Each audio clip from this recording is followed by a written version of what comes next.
Or do you want the handheld? This mic? Or the handheld?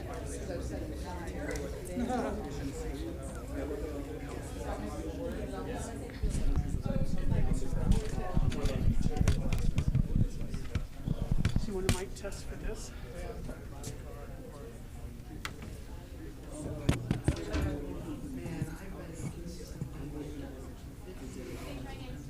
This one? Hi, okay, that's perfect. Do we need to test the handheld ones? Yes? Okay, Barbara. Testing. Number. Barbara has number, Can't see right now. Sorry. One. I have number one. she has the number 1 microphone. Testing. Whoops, there it is. Okay, good. All right, good. I'm going to use this microphone. Well, maybe not, because, hey, Barbara, can I borrow that one? Uh-huh. Okay, testing. That's 2.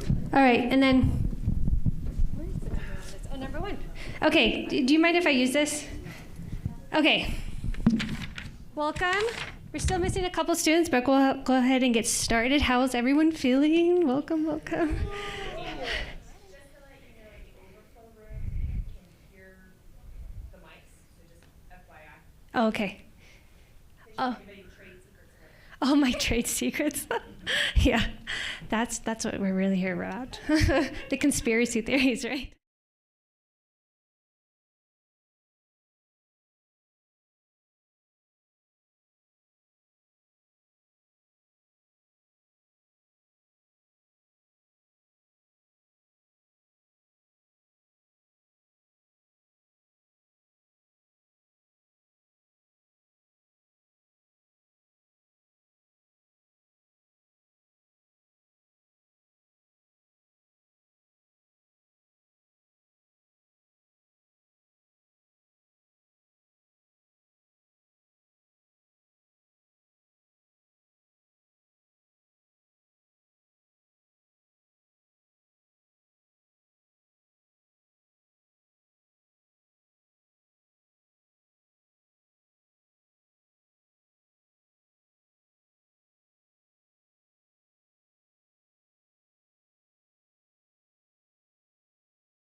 Good evening, everybody.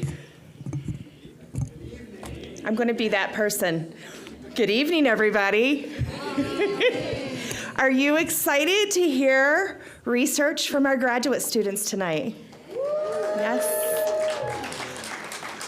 Our nervous, there's probably many adjectives to describe them, but our very nervous graduate students are all sitting to my right here, to some of you your left, and I believe they are shaking a little bit in their shoes. Am I right? Yes. All right.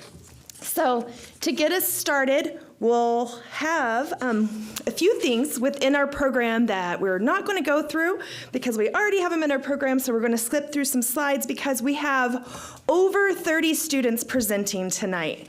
And we know that that's going to keep us here for a couple hours, and while we're very excited for that, I don't need to read to you what the judging rules are and how this event runs, so I'm going to brief that here in just a minute. So just to get started, some housekeeping before we begin. If everybody could please make sure to silence your electronic devices. Vibrate and silence, turn them all down for us. Our students only get 3 minutes on stage, and any small distraction could hurt their chances of winning first place tonight. The second notice for you is that we do have a lounge outside. If anybody has young children that might get distracting during a student presentation, again, we want to make sure that they are not distracted from winning a $2,000 first prize placement. So, for those of you who are not familiar with 3-minute thesis competitions, it is exactly what I've said. It's 3 minutes. There is a timer behind everybody up in the corner that the students get to see. We have several students presenting on Zoom, so they have a 3-minute timer on their end as well. And they are going to be talking about the scholarly and research work that they have been conducting over the past 4 months, year, some of them 2 or 3 years. And to take all of that information and condense it in 3 minutes is one of the most challenging scenarios that they will ever witness. Do you think? Students? Yes, they all feel like this is very challenging, right? One of the other pieces we have over the last few years is that we have added a YouTube streaming, so we do have viewers from all over the world, because I am pretty sure some of our students have friends in other parts of the world streaming right now. Am I right? Yes, very much so. So, welcome to Pocatello, Idaho, for those of you on YouTube. Our first presenter tonight is not going to be one of our students. In fact, it is our Vice Provost for Faculty Success and Instruction, Dr. Karen Appleby. And she is challenged to stick to our 3-minute theme. So we may have to time her to see how this works out and how a Vice Provost can do compared to our students, maybe, right? So first up, I would like to welcome Dr. Karen Appleby.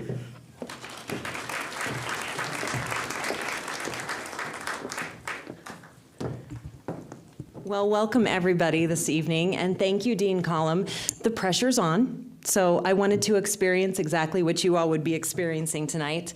I'm going to take just a little bit longer than 3 minutes. I'm going to get into the 3-minute section here in just a second, but I wanted to start off this evening by just welcoming you all to what is one of my favorite events on campus, of course, our ISU 3MT competition.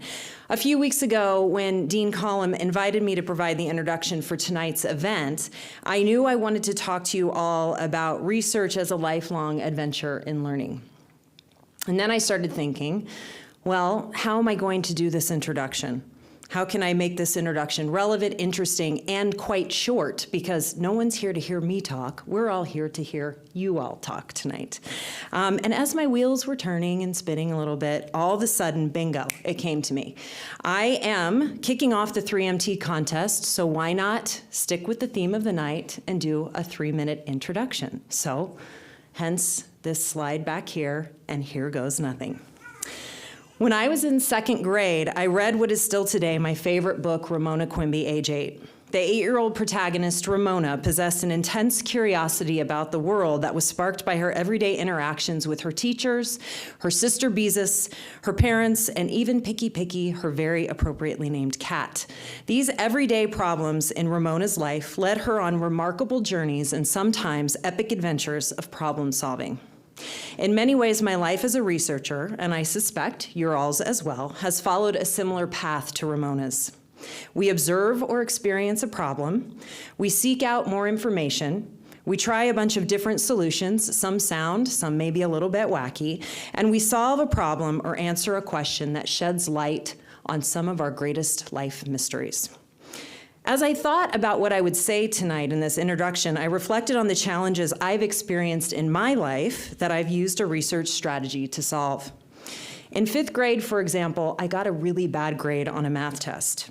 My best friend at the time said to me, "Don't worry about it. Girls don't even need to do math."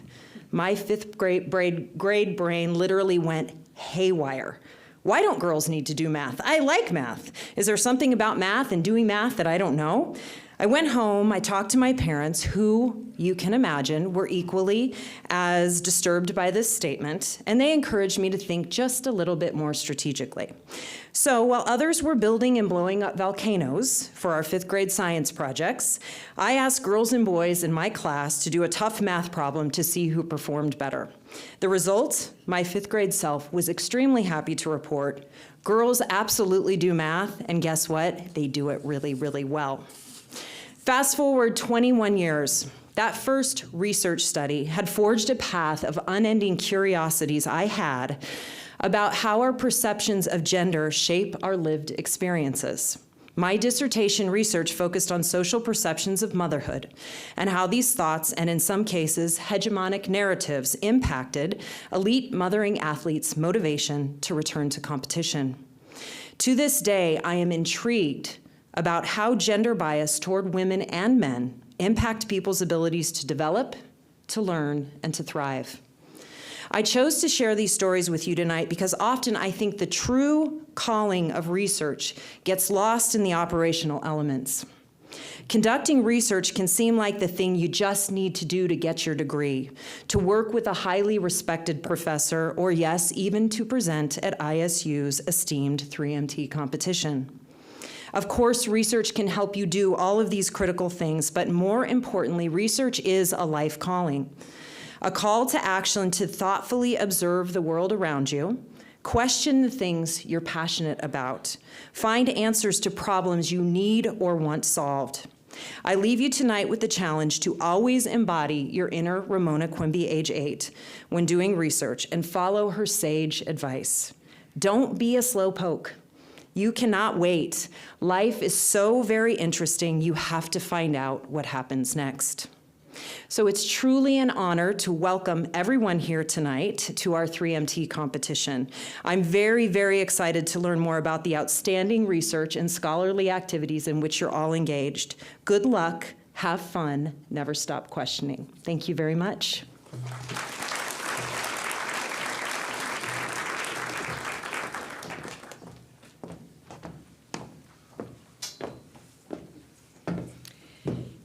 Thank you, Dr. Appleby. I think that gives you a good inspirational start for the evening, right, students? Maybe, yes? All right, yes, thank you, woo. We like to woo around here. All right, so in between presenters, let me just brief the audience a little bit. I get to come up here and bide your time because the judges have to score each of the students. Our illustrious judges are on our balcony, so you can't even see them right now, but they are all up there. Thank you all for being here. Oh yes, feel free. And so while the students will be presenting their 3 minutes to you, they may have theoretical questions that come up. You're not to shout out answers to them, okay? But if I ask questions while I'm biding our time, you get to answer questions for me. So we're going to be interactive when I'm up here, okay? Are you ready for that? Yeah. Can you do it? Thank you. Yes. All right. So I was going to test your response, but you really started it off well. So yeah, we're good there. So raise your hand. We'll start this off. Raise your hand if you're ready to hear from our fantastic graduate students. All right. Well, great. Let's get to it. The ones you are here to see are graduate Bengals. Our first presenter, probably the most nervous one, because when you're the first one, it's the most nerve-wracking one, but she's going to do fabulous. Whitney Boyce is a doctoral student in physical therapy. Imagine you are in public and you see a parent hand their 2-year-old child a Bud Light. Your stomach would drop and you would be appalled, right? Well, what if that fermented beverage was the most accessible and most filling food this parent could provide, and the alternative was the child go hungry? Mothers in the Amazon of Ecuador oftentimes give their children a fermented drink called chicha because it's very filling, really accessible, and really cheap. Because this exposure to alcohol is later in their development, these children don't display the typical facial characteristics seen with fetal alcohol syndrome, and instead resemble a less severe form of the spectrum called fetal alcohol effects. Current research suggests that exposure to alcohol while in utero impairs areas of the brain responsible for motor planning and coordination, which are seen with complex tasks. We are researching the effects of the consumption of chicha on early childhood neurological development among indigenous preschool-aged children in the Ecuadorian Amazon. Currently, there are no outcome measures that can specifically assess the physical impairment seen with fetal alcohol effects. In fact, there are no recommendations at all for children ages 3 to 5. This makes it very difficult to identify and to guide appropriate interventions. To assess the neurological motor development of these children, I use the Peabody Developmental Motor Scales, a scale that assesses the gross motor development of children ages birth to 6. Of the 20 children assessed, 8 of these mothers reported feeding their child chicha on average 5 days a week since they were 2 years old. The Peabody scored these children as average on the gross motor scale, ranking them in the 63rd percentile overall. If we only looked at this score, we would conclude that the motor development of these children was typical, and we would not detect a potential impact on their motor coordination or function. While these children could kick a ball 12 feet in the air and they beat me in literally every single race that we did, they could not bounce and catch a ball with one hand or jump back and forth across a line, which children at this age should be able to do. While the Peabody scored them average overall, they struggled with these complex tasks, suggesting potential neurological impairments that, if not assessed accurately, we can't do anything to improve them. So is the Peabody for all bodies? It's an excellent tool for assessing simple gross motor skills, but it is not specific enough to assess these complex neurological impairments, such as seen with fetal alcohol effects. Without valid tools that can specifically assess these, we're at risk of underdiagnosing and, more importantly, not providing appropriate interventions. Thank you.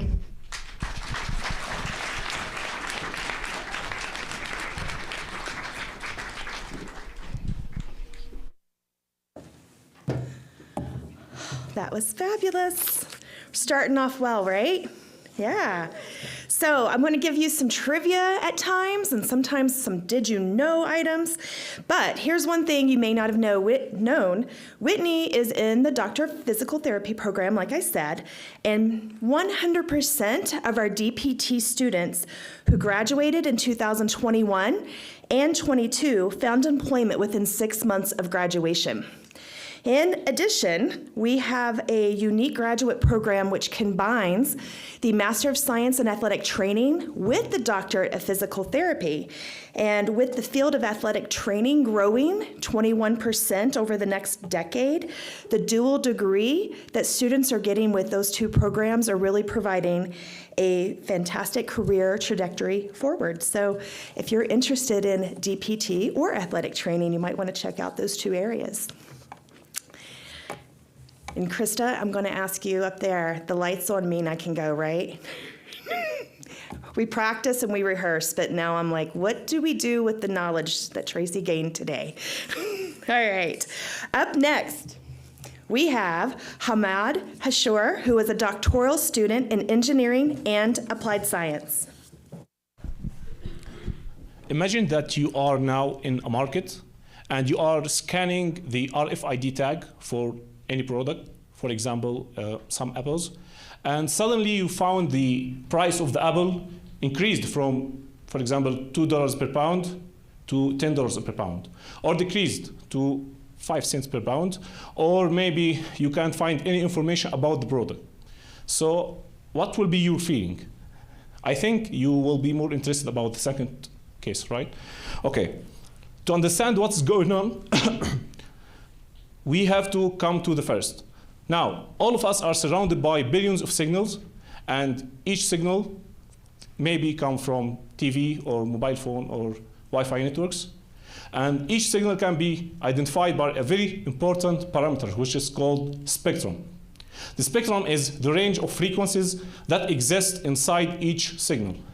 So such a signal to be sent from a device to another device, it should be sent, and you have to send all the frequencies that exist inside this signal, or most of them.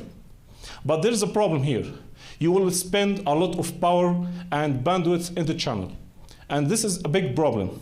And actually, we started our research from this point.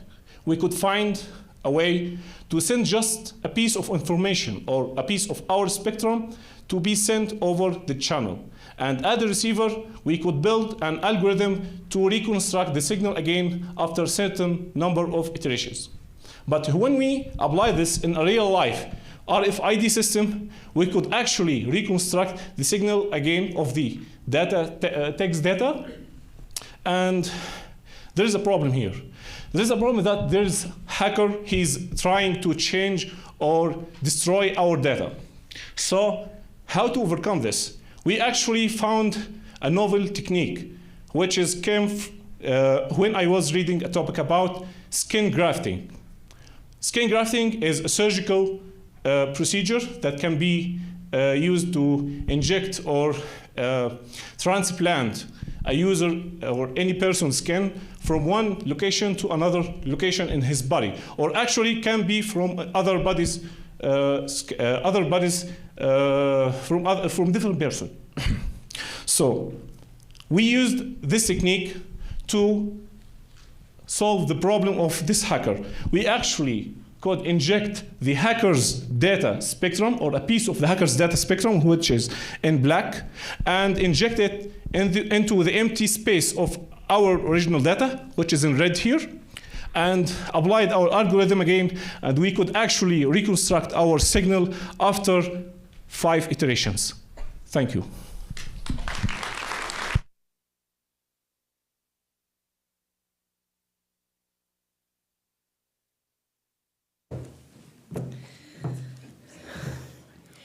Pretty intricate details, huh? So while you all are here visiting the Stephen Performing Arts Center, you might be asking about the rotunda and how beautiful it looks right now. It's not just for our event. If you did not know, next week is the Festival of Trees. And the Festival of Trees is sponsored with the support of the Idaho State University's College of Business, as well as Lookout Credit Union. And if you have not been to it, it's a fabulous endeavor to where you can auction, donate for the trees, Breakfast with Santa, and many other auction items. And the proceeds go to School District 25's Educational Foundation, Idaho State University Student Scholarships, local Alzheimer's Association, the United Way of Southeast Idaho, and Make-A-Wish Idaho. So if you are interested in starting to get festive and into the gift-giving spirit, next week might be a good time to come back to the Stephen Performing Arts Center. Up next, we have Bethany Hickey. Bethany is a master's student in nutrition.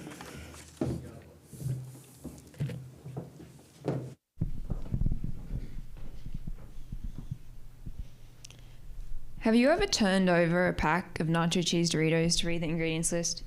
If you have, and you took the time to count, you would find 26 different ingredients.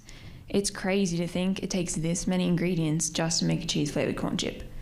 What's even crazier is after 5 years of studying nutrition, I can't even tell you what all 26 ingredients are without resorting to Google. No wonder much of the population is left in the dark about what they're consuming. Doritos, like most ultra-processed foods, have been scientifically formulated to get us to want more. Product development aims to increase sales without consideration for consumer health, and the ultra-processed food industry is succeeding overwhelmingly. 58% of the calories consumed in the US come from these ultra-processed foods. As the name suggests, ultra-processed foods have gone through sophisticated processing and often have some combination of added sugar, salt, or fat, making them highly palatable and difficult for us to stop eating. Minimally processed food, on the other hand, has few to no added ingredients and resembles something our ancestors would actually recognize as food. There is scientific evidence showing high intake of ultra-processed food increases the risk for chronic diseases like obesity, diabetes, heart disease, and various cancers. Surely knowing this, we would decrease our intake, right? Unfortunately, it's more complex than deciding to eat less of these foods. In a healthy human, energy balance is maintained through various cognitive and metabolic processes that regulate our appetite. They tell us when we need to eat and when we've had enough. Early research suggests food processing may be disrupting our ability to regulate food intake. My research was a review of the available scientific literature to find answers regarding if and how food processing could be impacting our biological ability to regulate appetite and energy intake. The studies I found showed ultra-processed food was associated with decreased satiety, increased addictive-like eating behavior, and excess energy intake. When participants were given ultra-processed food, they consumed more calories than when they were given minimally processed food, despite reporting a similar level of appetite in both scenarios.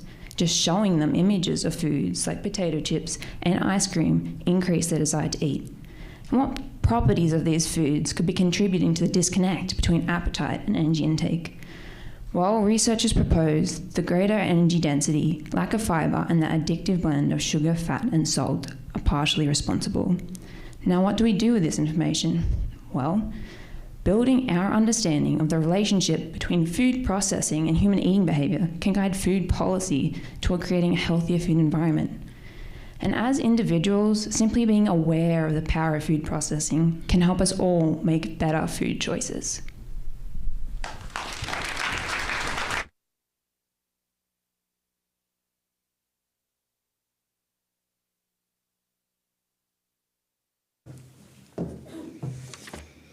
So, one of the questions I'm going to ask today is how many of you are first-generation college students?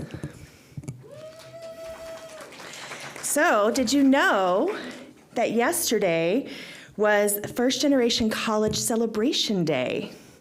I know a few of you know this because there were awards given out this year. We had First-Generation ISU Campus Awards that were aimed to recognize exceptional first-generation students, faculty, staff, and their support across all of our campuses. And there's a few of you I know that are in the audience, so I am going to go through and list you. If you want to stand, you're welcome to. But the award winners from yesterday for faculty were Dr. James Stoutenborough, Associate Professor in Political Science. Congratulations. He's not going to stand, though, because... Staff in Meridian is Allie Crane. Hopefully she's watching tonight. She is the Enrollment and Student Director Services in Meridian. Our Pocatello winner was Storm Jansen, the TRIO Educational Talent Search and Opportunity Programs Interim Assistant Director. The undergraduate students, we had two who won this award. In Pocatello, Emma Watts. Is Emma here? She was going to be here, right? Emma Watts, who is doing a honors Bachelor of Science in Economics. And then our Idaho Falls undergraduate student is Julia Horn, who is going after a Bachelor of Science in Health Science. And our graduate student, first generation ISU Campus Award winner, is Madison Teagan, who is pursuing her master's in speech language pathology. So congratulations to all those winners, and congratulations to all first gen students. Quite the feat to go to college, also graduate school, and then the professor and beyond. So congratulations there. Yes. Up next, we do have a Zoom presenter. We have our first Zoom for today, Enyabe Namaju, who is a doctoral student in pharmaceutical science.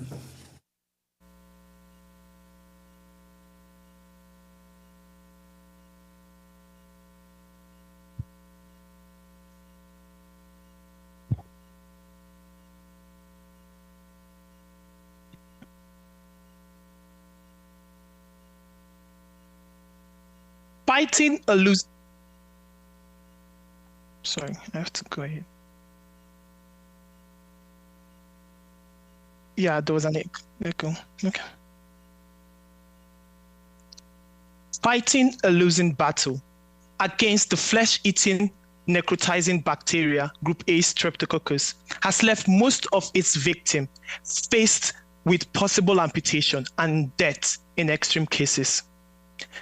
This bacterial nemesis has perfected the strategy of degradation of tissues, which is called necrosis. Most of our therapeutic bullets have become ineffective because they do not target or destroy this pathogen. Common antibodies and antibiotics that are available are not effective against this bacteria because it has provided defense mechanisms, one of which are toxins. These toxins aid in rapid cell destruction, block blood vessels, cause inflammation, while protecting this bacteria from the harmful effects of the human immune system and drugs administered. Since these antibiotics cannot affect toxins and they do not have access to the bacteria, then they are definitely not effective in the management of this infection.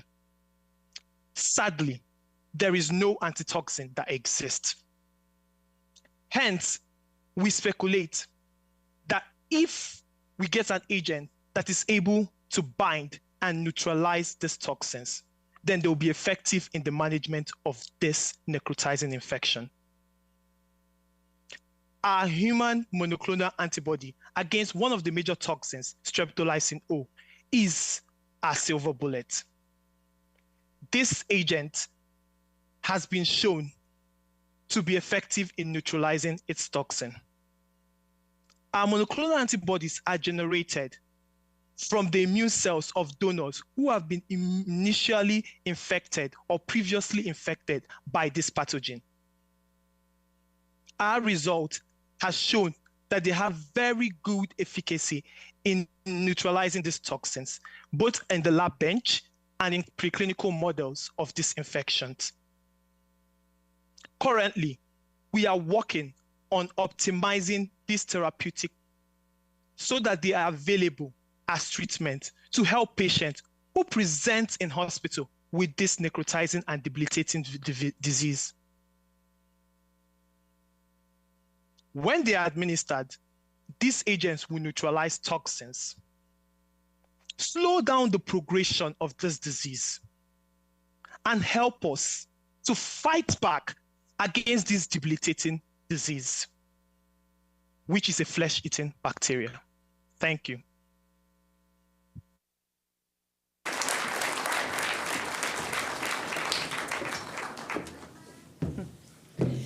Always difficult to present from Zoom as well and not have a feel for the stage, so great job.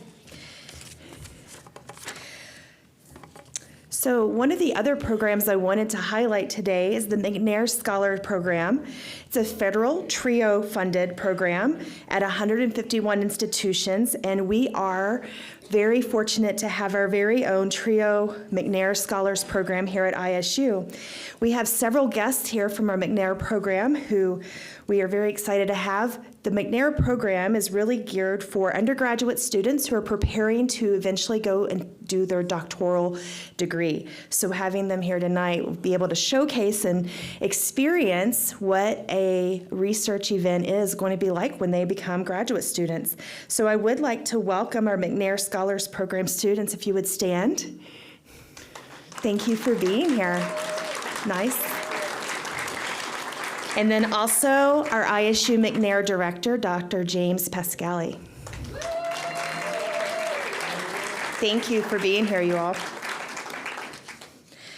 Up next, we have Joshua Luker. Joshua is going after his master's degree in business administration. There is a long anecdotal and literary tradition that suggests that some of the greatest relationships we ever make in our lives come when we go through adversity together. This phenomenon seems to be especially true for those who serve in the military or go through war together. I'm sure many of you can think of books, movies, or TV shows that you've seen where soldiers seem to have this almost unbreakable bond and connection. Now, I bet you're wondering, how does this relate to business? My collaborators and I noticed this phenomenon and wondered if the same was true in the workplace. So we came up with one big research question, and that is, do adverse, bad, or abusive workplaces drive their employees to make strong relationships with their coworkers?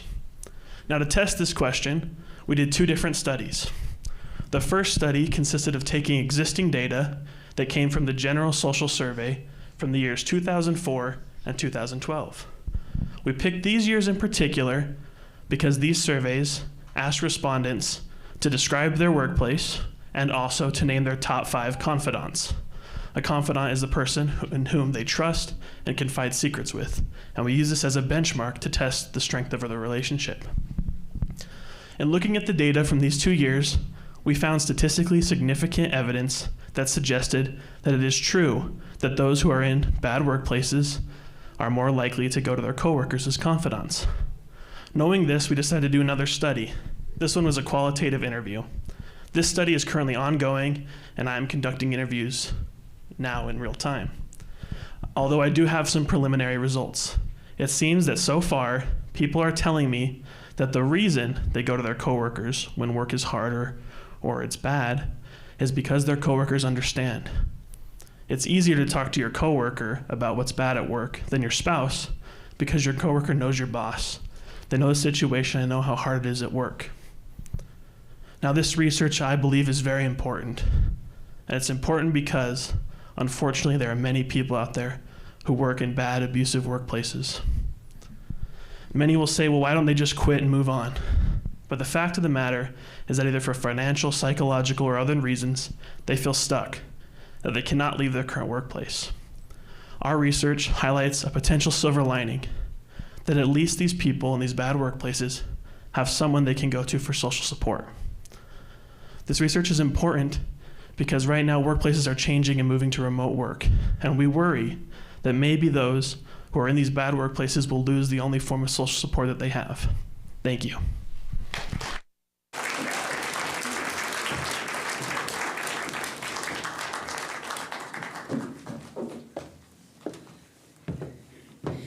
With Josh being an MBA student, it gives me a moment to be able to brag about our College of Business and their graduate degree programs.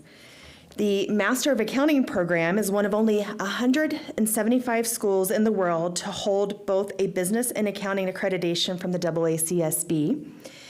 The structure of the Master of Accounting program has resulted in highly prepared students and a highly successful 88% pass rate on the Certified Public Accounting exam, nearly doubling the national average pass rate. The College of Business is also home to the state's first MBA program and offers a high standard in-person or online, all accredited by the AACSB. The Healthcare Administration program within the College of Business is also ranked in the top 50 for the most affordable healthcare administration colleges. And the MBA program is our second highest non-health science enrolled program in the graduate school, second only to our online Master of Arts in Spanish.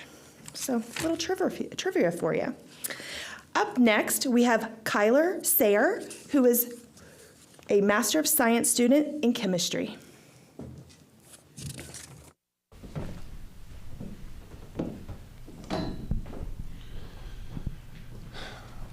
Adhesives are everywhere.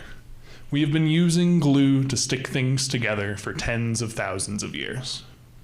We use glue everywhere from construction to cars to electronics to more familiarly in areas such as business and classrooms and many other applications.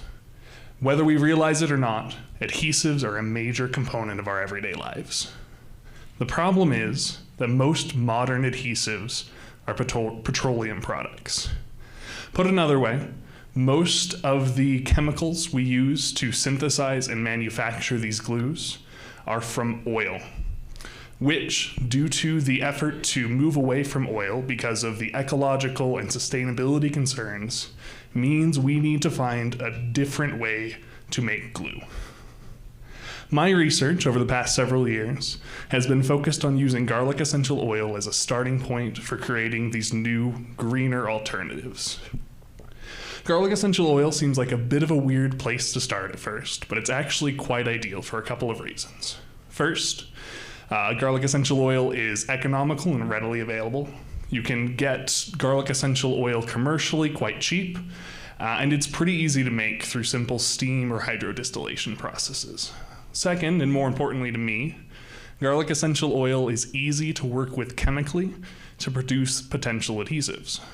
Garlic essential oil is composed of a variety of small sulfur-containing molecules, which you can see on my slide above, which when heated together combine to form long polymeric chains that are just long chains that are cross-linked together. We're able to form these polymers through garlic essential oil by itself to form fairly weak glues, or we can incorporate other molecules to create new materials with different properties. This gives us a lot of flexibility in the properties of our adhesives, and we're able to fine-tune things like the adhesion strength or the solvent resistance of our polymers. An additional area of research I've spent a lot of time on has been looking into the components of garlic essential oil and seeing how those affect the final polymer. Using a technique called nuclear magnetic resonance spectroscopy, which uses a combination of magnets and radio waves to look at atoms, I've been able to observe the components of garlic essential oil in different suppliers and how those components affect the final products of the polymer.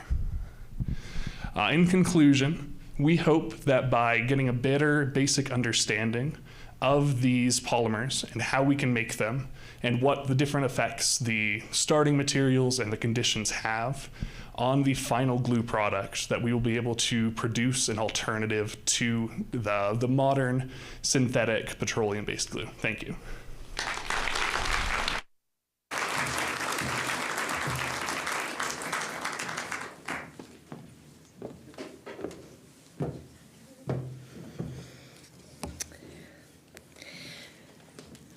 So one thing that you may not know is that we have over 110 graduate programs here at Idaho State University. Did anybody know that we had that many? No. We do. At least 27 of those programs are represented right here with these fabulous graduate students. The winners tonight will win prizes to help further their education and support more of their scholarly work that they are working on and presenting today. The Pupils' Choice Award winner will win $500. The third place winner will win $1,000. Second place, $1,500. And the grand prize will win $2,000.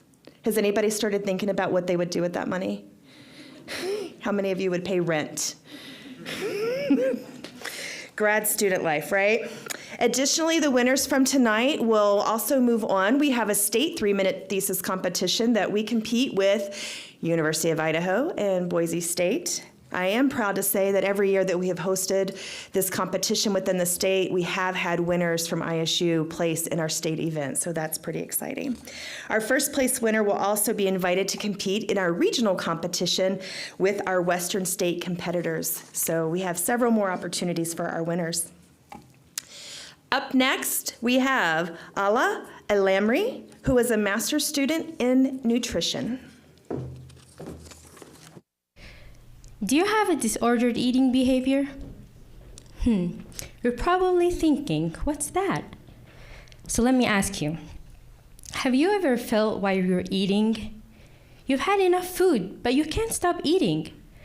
Or maybe you want to try a piece or a bite of that delicious, yummy pie, but you're so afraid that it's not going to be 1, 2, 3 bites. Or maybe you don't think about it at all until you're done, and then the feeling of guilt and shame torture you. These are some of the symptoms for disordered eating behavior. Can you believe that we have emotions and feelings toward food? Yes, we do. And I'm sure we've all heard that a piece of chocolate could give you a feeling of satisfaction and happiness. But what if these emotions and feelings are built on fear, guilt, and shame and anxiety? This is what we identify in the nutrition world as disordered eating behavior signs and symptoms. There are so many factors that can contribute to this condition, but there is one that's been studied more frequently, which is restricting intake, whether it's for religious purposes, dieting, or medical reasons. And so that got me thinking. Every year I engage in a month-long fasting period where I restrict my intake from sunset to sundown for religious purposes. And when it's finally time to end my fast, I enthusiastically indulge in a feast. And then I regret it. I have all this information about nutrition and I can't handle my eating habits. And so I decided to send out a survey to ask individuals who fasted for the same reasons for at least 2 weeks about their feelings and emotions before, during, and after the fasting period. The results did not show a significant difference because my sample was statistically small. However, what's interesting is that 12% of the participants had an increase in their scores during the fasting period. And that indicates a concerning behavior. And what's even more interesting is that 32% of the participants had a change in their scores after the fasting period ended. So these observations assured me that there is a chance for an association between disordered eating behavior and restricting intake. Food is made not only to nourish our bodies, but also to enjoy the pleasure of eating it. Wouldn't you want to taste every mouthful with unbridled joy? Yes, me too. And I believe further research will help individuals, empower them to develop and maintain a healthy relationship with food. Thank you.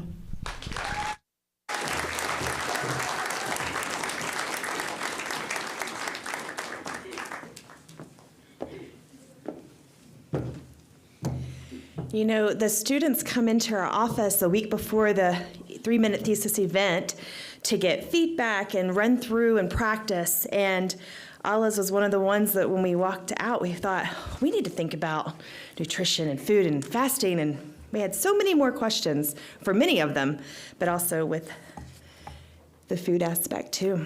So great stuff. We have several other important folks here tonight that I would love to have stand and recognize. We have many members from our ISU Alumni Board who have graced us today. So I would love for you to stand up and be recognized.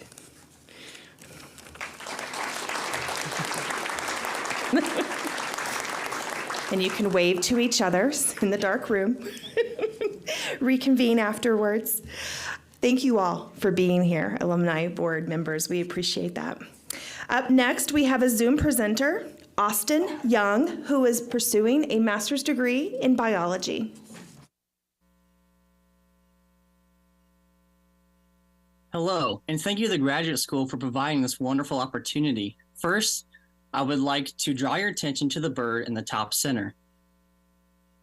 It may surprise you, but many birds like this western tanager that you see and hear each spring and fall and that bring life to the Portneuf Valley are transients moving between the breeding grounds and their overwintering sites. This tanager, along with 6 billion other birds, migrate annually in the United States. Bird migration is a phenomenon of such a large magnitude that our weather radar stations detect enormous flocks of birds flying overhead. If you look at the right-hand side of my slide, you can see the general path hundreds of species take while transiting between the boreal forests in the far north and the neotropical forests in the south in Mexico and Central and South America. As you can imagine, this impressive journey is physiologically highly demanding, and these birds need food, water, space, and time to rest along the way. They get these things at locations called stopover sites. These locations are analogous to a hotel or rest area, if you will. Unfortunately, wildlife managers are reporting a deterioration in stopover locations.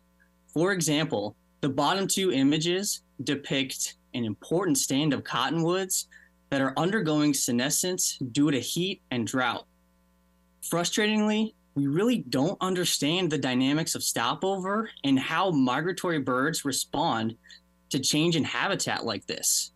In order to discover what we need to know to conserve these birds and their broad-scale ecological function, I work at a famous stopover site called Camas National Wildlife Refuge that acts as an oasis in the middle of a cold desert for migrating birds that stop, rest, and refuel on their journey. After 2 migration seasons, I've captured 5,432 birds, including this Wilson's warbler pictured on the top left. I've measured their physical characteristics and their time spent at this oasis stopover site. Importantly, I've created a huge data set for myself and am comparing it to a similar large data set collected 17 years ago. And this provides an unbelievably spectacular opportunity to measure change in stopover sites over time, and that is very unusual. So far, I've documented a change in species community, a change in the number of birds using Camas, and a change in the occupation time of birds in their stopover.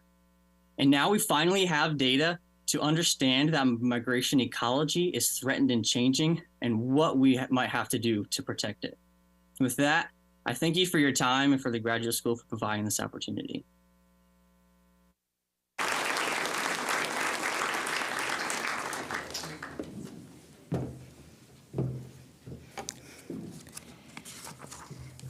Thank you, Austin.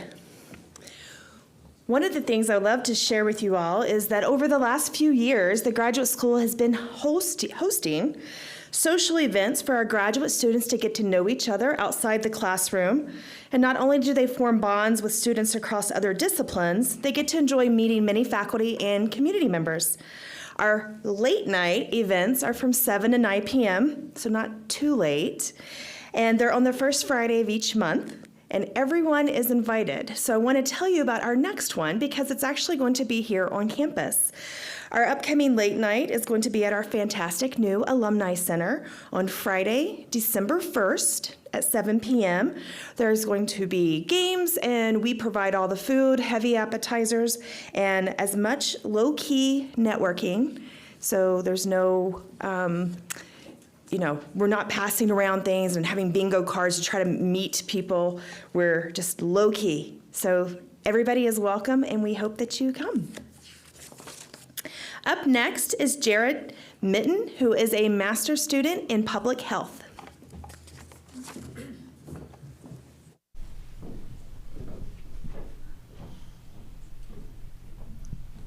Now that I've given you all a second to dive into and really explore the unfortunate circumstances these football players have found themselves in and really try to understand what they might be going through, I want to pose a question to you all. And that would be, how many of you believe that artificial turf, playing the sport of college football on it, is more dangerous than natural grass? These results are not surprising me whatsoever, but that's a good thing because now I get the opportunity to challenge those beliefs with what I'm going to present here tonight. If you pay attention to the topics commonly discussed outside of just the actual game itself, then you've probably heard the debate about whether or not artificial turf is more dangerous than natural grass. Unfortunately, the way these stories are portrayed to us is through anecdotal evidence given by players and coaches who wholeheartedly denounce its use during competition. Yet, one common theme that continues to perpetrate itself throughout these anecdotes is a lack of concrete, solid backing by the available scientific literature. Yet, with that scientific body literature, we have done extensive injury tracking here at ISU in the Human Performance Laboratory. The results we've gotten from this research concur with an evidence base that goes back nearly 20 years. With this extensive research, we have an overarching answer. And that answer may surprise you. And that is, when artificial turf at a heavyweight style is used, there is no difference in injury rates to athletes who play collegiate football. While we have this overarching answer, it is our responsibility as investigators to now take a more nuanced and detailed approach in examining these differences. Therefore, the purpose of my research was to explore the adductor-related trauma experienced by college athletes while playing on either artificial turf or natural grass. The adductor-related regions of the groin, or those muscles that line the inside of our thigh, are important because what they allow us to do is stabilize and support our leg while doing things like running, sprinting, jumping, decelerating, and changing direction. All things essential to athletic movement. When we analyze the data, we use MANOVAs to try and encompass all of the variability that is surrounded by athletic injuries. And what we found was that concerning variables such as contact and non-contact injuries, player position, injury severity, injury mechanism, and even environmental conditions, things that would affect the field surface of play, there was no statistically significant difference. And again, this might surprise you, but it is consistent with the literature. So in conclusion, as it pertains to the safety of college football players on using heavyweight artificial turf, there is no difference between playing on either artificial turf or natural grass. So the next time you hear somebody say artificial turf is more dangerous to play on, remember that this research is consistent with nearly 20 years of research. Thank you.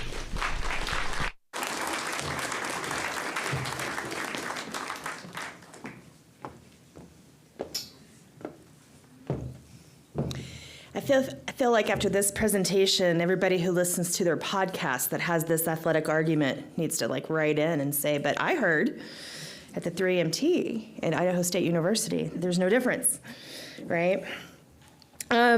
So Jared is in the community and public health area, so I wanted to share with you one of the certificates that is offered through the Department of Community and Public Health. There is a Rural Health Certificate offered, and this is a 15-credit program that is about expanding your world in many places, including those that are more urbanized, or less urbanized, I should say, and helps students get training in addressing public health issues in those rural communities and understanding and navigating those rural health systems. So highly pertinent in the state of Idaho, right? Up next, we have Spencer Roop. Spencer is a doctoral student in biology.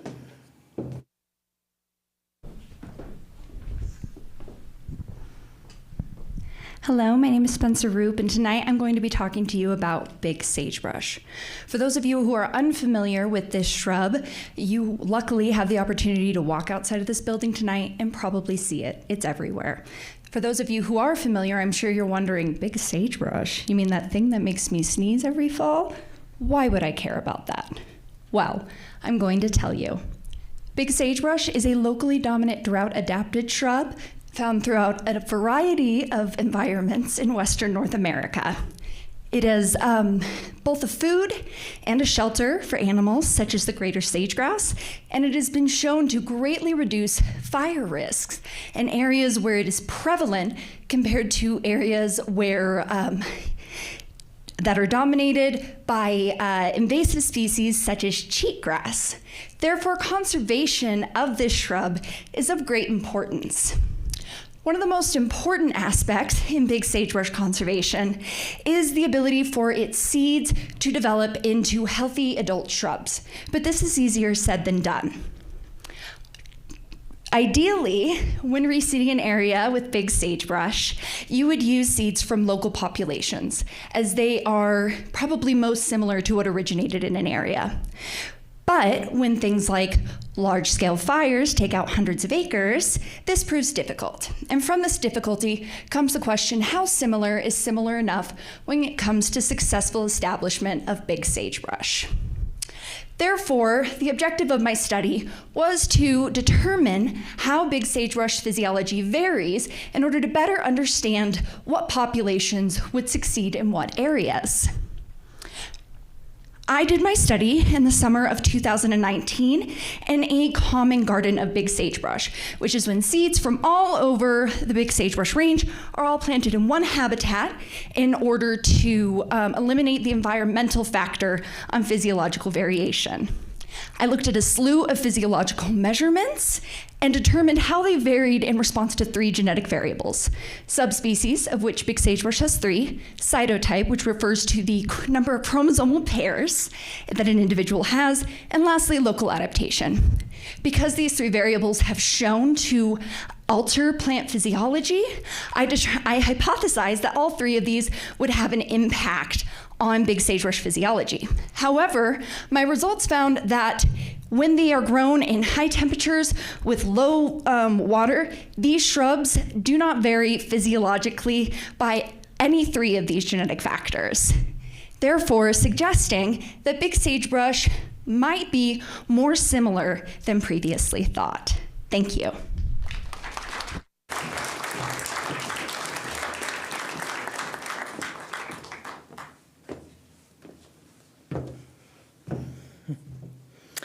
So I know I've mentioned what our prizes are going to be for the evening, but how many of you in the audience knew that you were going to have an opportunity to be a judge? Okay, I had 2, 3, 4. Give me more. You get to be a judge tonight, okay? So the part that you have to keep track of is people's choice. You are the people. If you are online streaming, you're here in the live audience, there is a QR code that we will give you towards the end of the presentations, and you get to vote for your favorite presenter and poster. So keep track of some of your favorites, maybe dog-ear them in the program, and be ready to vote when we open those voting lines. Up next is Jessica Sargent. Jessica is a doctoral student in political science.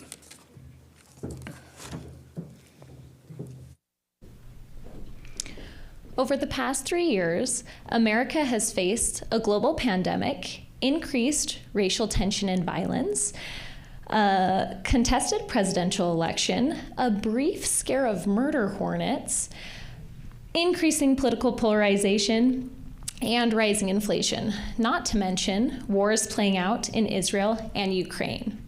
With these realities in mind, some social science college instructors have succumbed to pessimism and nihilism, which is decreasing student curiosity and solution-focused learning. After a full semester of student surveys and journal taking in my effort to establish how teaching methods impact student attitudes, I have developed 7 pedagogical methods that help increase student optimism without losing reality. First, establish the need for students to understand the material, not necessarily agree with it. My students need to understand conflict theory, but this doesn't mean that they need to join the Karl Marx fan club. Second, hit the hard stuff, the harsh realities of our world and our history, but bring it forward. Don't leave students wallowing in the middle of Jim Crow era. Teach it honestly, and then bring it forward and acknowledge the progress of today. Third, let the gray areas be gray. It is okay if an instructor doesn't know all the answers, and it allows students to be creative in trying to find them. Fourth, data, data, data. Teach students how to interpret data in its raw form without being filtered through biased lenses. Fifth, explain the why behind assigned work. Students are willing to work hard if they know why they are required to write a paper, give a presentation, or take an exam. Sixth, give challenges unrelated to grades. Instructors should metaphorically take students outside the classroom, giving them the freedom to explore concepts without worrying about their final grades. Seventh and finally, utilizing case studies and narratives within the classroom can give students real-world experience and tethers academic jargon to real human emotion. After a full semester of applying these 7 teaching methods, nearly 90% of my students reported having learned both what is right and what is wrong about society. And over 60% of my students reported feeling more optimistic about their individual futures. The one area students continue to report pessimism about: quality of public education. This is why positive pedagogy and skilled teachers are needed today. Thank you.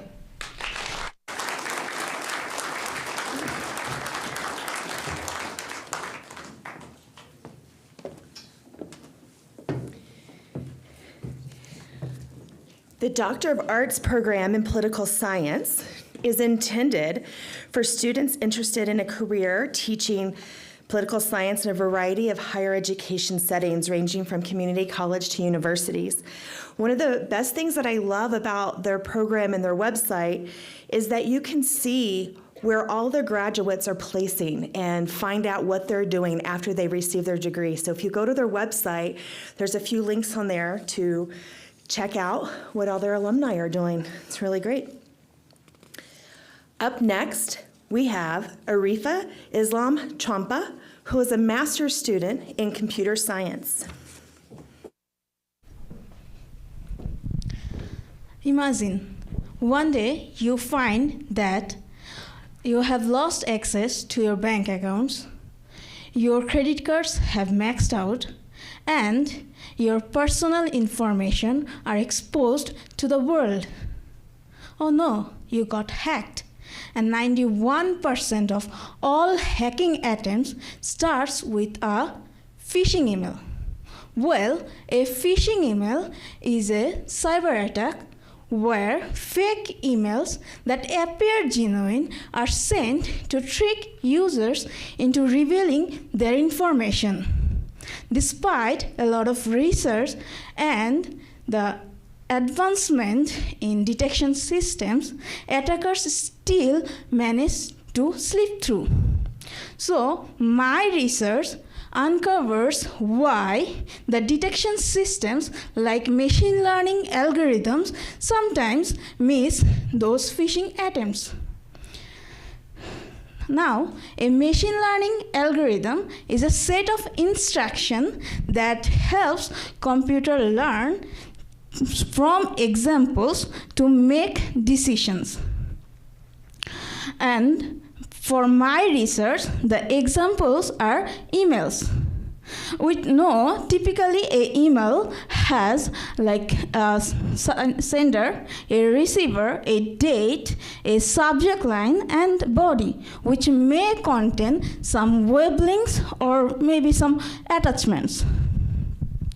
So, for my task, I collected from 9 public datasets more than 0.3 million emails, both genuine and phishing. Then I applied machine learning algorithms to identify the phishing emails.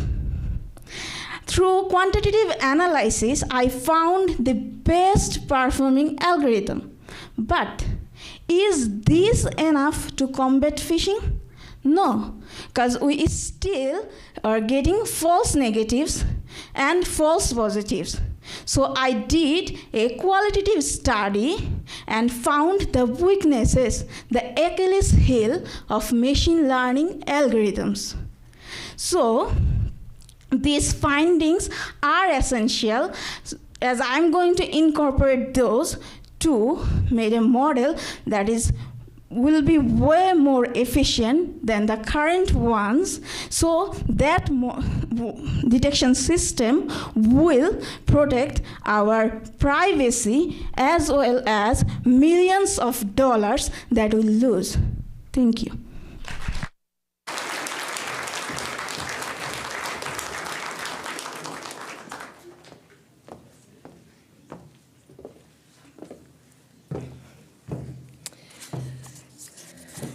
So while I know Arifa's doing her master's in computer science, we do have a related certificate to her topic, which is Secure Cyber Operations. It's a newer certificate, and it was developed as part of a statewide cybersecurity education initiative between all 3 of the major Idaho universities and the Idaho National Lab.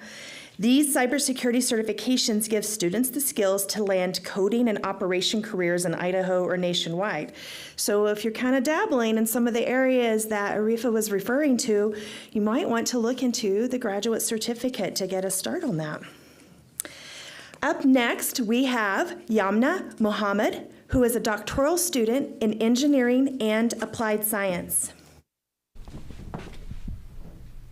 So anyone have seen this movie? It's called Still Alice. It's about Alice who discovered she has Alzheimer's when she's 50.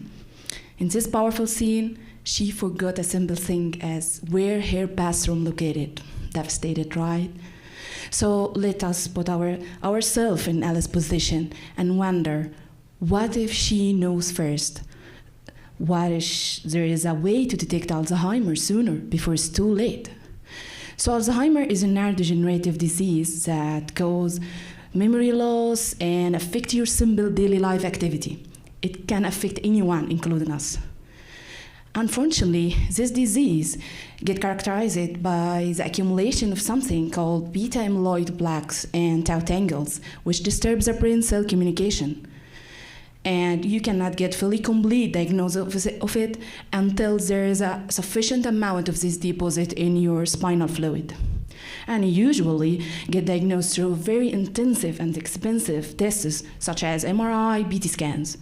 And here comes a question. What if we could detect it using a simple test as your blood test, for example? So your plasma in your blood contain a vital information that could be linked to Alzheimer's existence and progression. Unfortunately, handling these high complex data of protein in plasma require a very complex computational method. And here comes my work.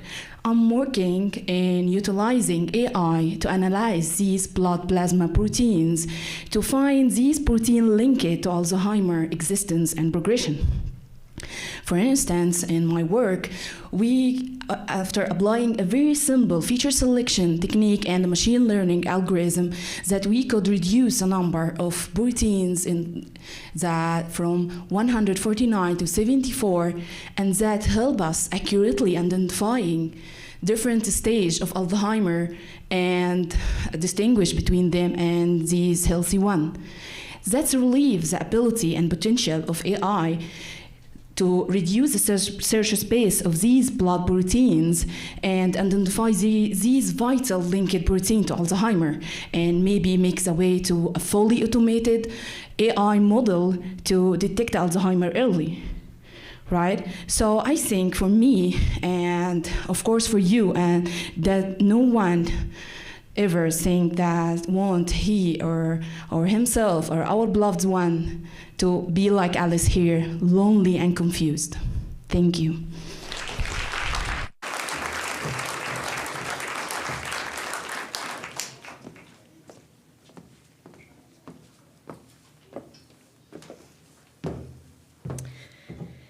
So sometimes our events that we put together throughout the year, we have orientation, we have our 3-minute thesis competition now here in the fall, and in the spring we do a research symposium.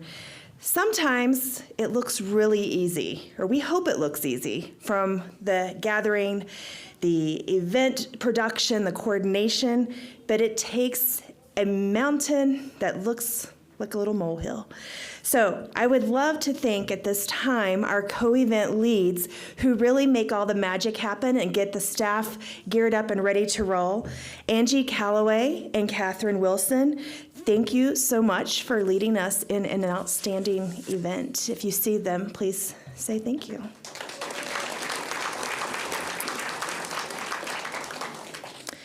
Up next, we have Antora Dev, who is a master's student in electrical and computer engineering. Is there anyone here who have lost his loved one because of epileptic seizures or epilepsy? Well, I did. This year, my grandma had her first brain stroke because of that. And within 35 days, we lost her. So, what is this epileptic seizures or epilepsy? Epilepsy is a neurological disorder that occurs a sudden or uncontrolled disturbance in a brain function. The traditional strategy to identify this disorder is visual analysis on EEG data. Similar to ECG, EEG devices is basically used to collect the brain data, which is basically a millivolt series signals, and that's basically collected by attaching few electrodes on your head skull. However, the traditional strategy, which is visual analysis, is quite tricky. It is time consuming and you need expert physicians to identify those epileptic spikes. Therefore, we have developed an automated detection strategy to identify these epileptic seizures with the help of complex modeled wavelet functions and machine learning based approach. This complex molecular wavelet functions helps to convert this millivolt of brain signals to 2D images, and this machine learning approach will help to identify the epileptic seizures from those 2D images. In our case study, we have collected 14 patients' EEG data with the help of 29-channel EEG device. That basically covers our whole head. After collecting our data, we have pre-processed our data by removing noises that is generated from environment or from patient's body movement while recording. After that, we transmit our pre-processed data to the wavelet functions to create 2D images, and later on from these 2D images, the machine learning model helps to identify whether the patient is having epileptic seizures or not. And our model is quite impressive because it is 99.38% accurate, which basically outperforms previously developed model. Therefore, I would say our strategy needs to be recognized by our physicians. Why? Because I know you can't let your loved one die in front of your eyes like I did, right? Thank you, everyone.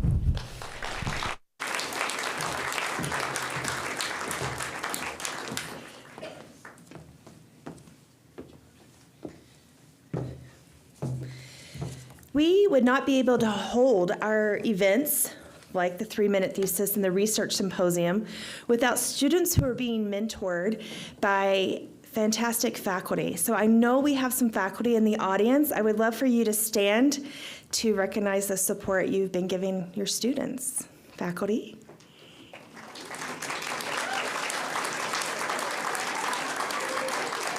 Oh, thank you. I know we have some up in the balcony judging as well. They couldn't stand too far. All right, up next we have another Zoom presenter. Mohammed Masood Nabi is a master's student in communication.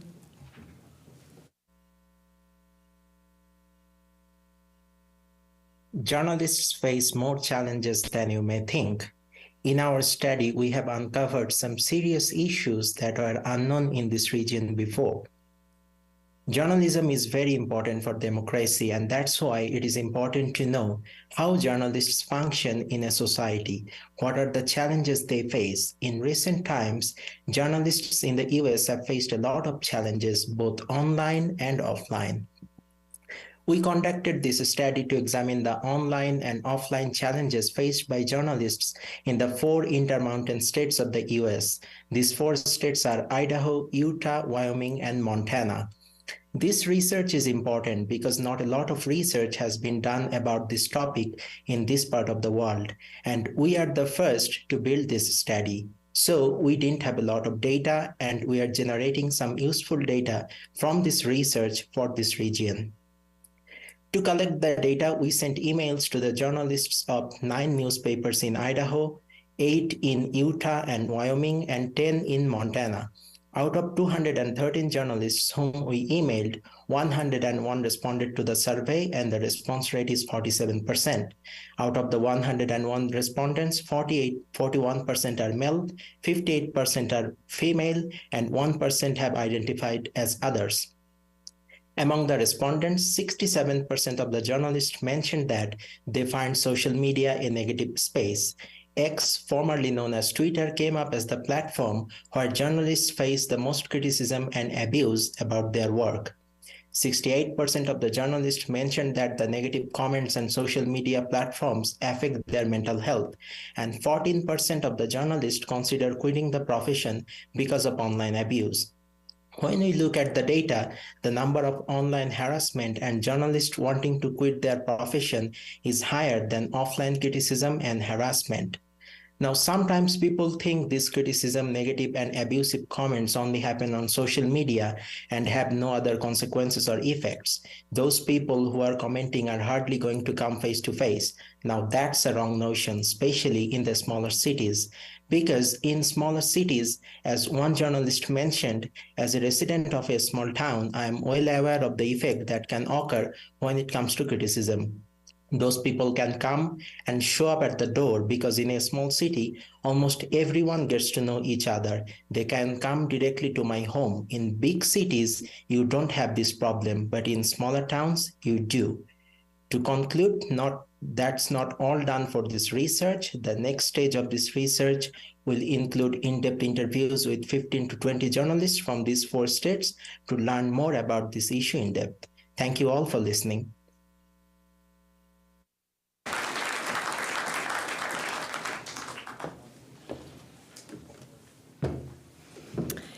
We are about halfway through our presentations. So if you in the audience want to stand and stretch for 7 seconds, do it. Let's do it. Everybody stand, stretch, get your blood flowing.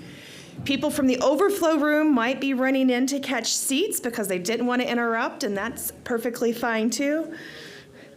But we're about halfway through, everybody. Is it going well?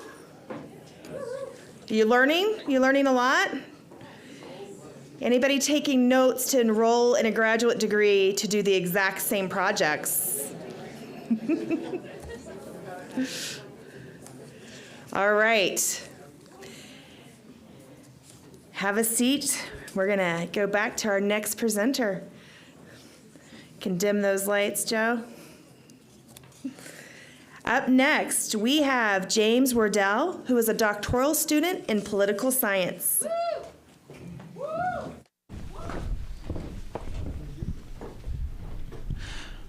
Welcome to an era where technological breakthroughs are not just evolutionary, but revolutionary. I agree with Mo, the former chief business officer of the secretive Google X, aka the DARPA of Google.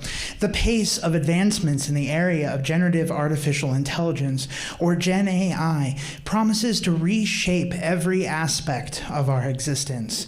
As the public negotiates the beginning stages of engaging with Gen AI, it is vital that we consider the ethical implications of tools like ChatGPT, Midjourney, and GitHub Copilot.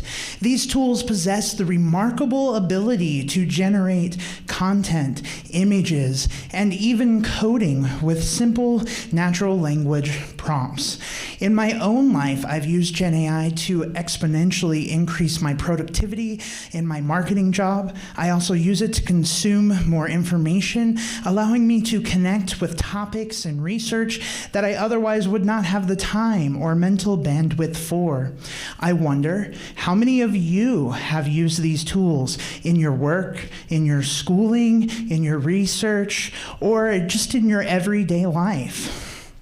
My survey seeks to look at respondents' differences in opinion based on academic and workplace uses, like writing an email to your professor or writing an email to your boss, and have them rate them on a scale of unethicalness. We hope to find key factors that determine the differences in views between those use case scenarios. We also hope to track the changing perceptions in the ethical use of Gen AI in subsequent surveys. Early results show that people find academic uses as more unethical than workplace uses, and the preponderance of respondents say that they feel AI may be more trouble than it is worth. Regardless of any of that, though, the impending changes from Gen AI are undeniable. The genie cannot be put back in the bottle. The time has come for challenging conversations, to be open to new ideas, to explore new ways of working, and to understand new ways of examining intelligence. We must ask ourselves as we look at these tools, where do we draw the line of ethicalness? Should that line be different in the workplace or academia? Those are the questions we need to answer together as we work together to see that generative AI is implemented into our lives ethically and responsibly. Thank you.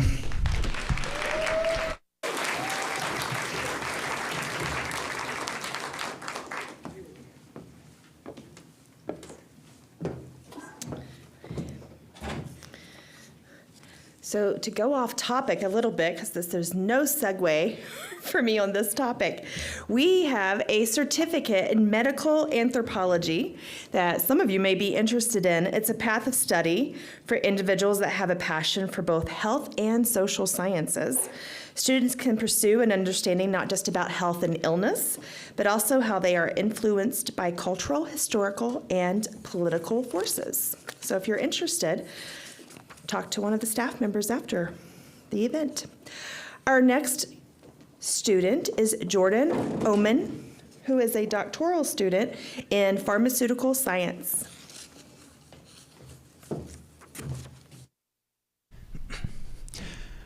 One of my favorite sounds is when I come home from school and I hear my kids excitedly say, "Daddy." While this isn't everyone's favorite sound, it's really important to be able to hear and communicate. And currently there's 1.5 billion people worldwide who live with hearing loss, and this number is increasing.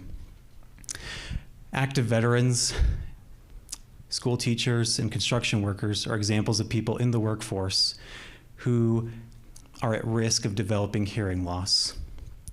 And my research here at ISU has focused on the development of therapies for hearing loss. And currently there are no therapies. And an important part of this is first understanding the pathway of sound. So sound enters into the ear, and once it's entering the ear, it causes hair cells to bend.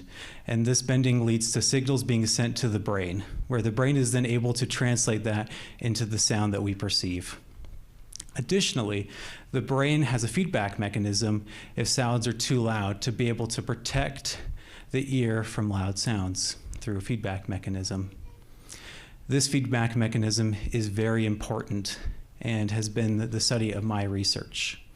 Just like when you're driving on the freeway and the loud roadway sound is filtered out by the brain, while the brain is able to fine-tune the favorite song that you're listening to on the radio, this feedback pathway is able to block loud sound while being able to maintain hearing. Even though this sound is very important, there are many mechanisms that are involved in this pathway. And so our research was trying to focus on which of these pathways is the most important and how we can target this. So we looked for different molecules that could target this pathway, and one of them is ascorbic acid. And this is also known as vitamin C. Vitamin C is a natural organic molecule, and we can take this and we can transform it into various other molecules using different chemical reactions. Through this, we've been able to develop a library of compounds, and we've been able to screen these and test them. And the results have been promising. We've been able to affect this pathway and been able to manipulate it with these compounds. And this is really important because being able to have a novel therapeutic target may be what we need to improve the life of billions of people. Thank you for listening.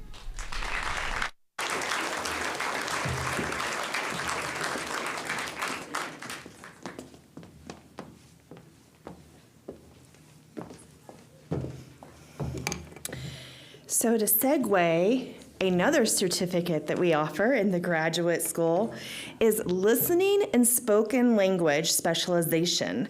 It's a newer certificate that is for students who have graduated with a bachelor's degree or higher in another field and would like to specialize in serving children who are deaf, hard of hearing, who use listening and spoken language. The curriculum is rich in audiological coursework, speech and language development, treatment and assessment of children who are deaf and hard of hearing, and includes clinical courses designed to prepare students in person and via telepractice in individual and classroom settings. So if that falls into your wheelhouse, know that we can assist with that as well. Up next, we do have another Zoom participant, Verlyn Glenn, who is a doctorate in nursing practice student.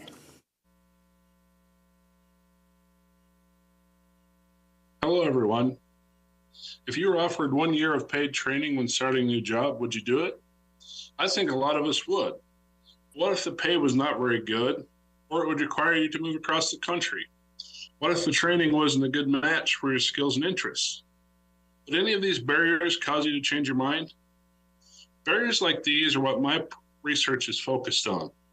Every year, more than 40,000 nurse practitioners graduate and enter practice, but only a few will pursue postgraduate fellowship. These fellowships are typically 1 year in length and are designed to help new nurse practitioners build on clinical skills they have learned in school and transition smoothly to practice.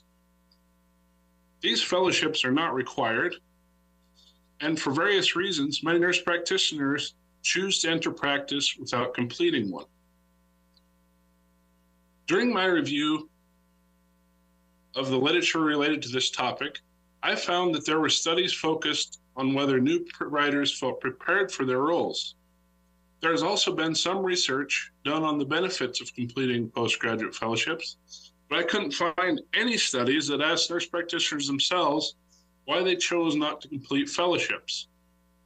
In order to address this, my research is structured as a survey, which will be distributed to nurse practitioners of Idaho members. Some of the survey questions are, did you pursue a postgraduate fellowship? If you did, was it helpful in starting your career? If you didn't, what were the barriers you faced? Some potential barriers include, is the compensation enough to warrant spending another year in a fellowship? Are students aware of available openings? And do students perceive fellowships as helpful? Utilizing this data, I hope to identify common barriers and help develop strategies to eliminate them. My driving question is this: if we wonder why they don't choose fellowships, why don't we just ask them? Thank you.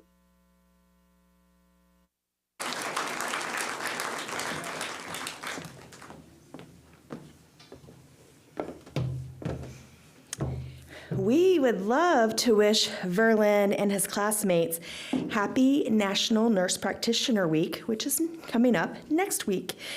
They will be celebrating more than 50 years of nurse practitioners, and as one of the top 5 graduate health science programs at ISU, we recognize almost 90 students in our Doctorate for Nursing Practice program this year. It's quite a big number.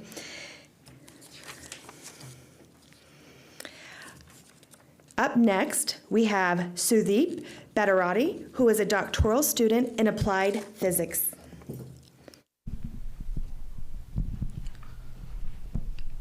This universe is a complex puzzle of mysteries, and we want to solve them piece by piece.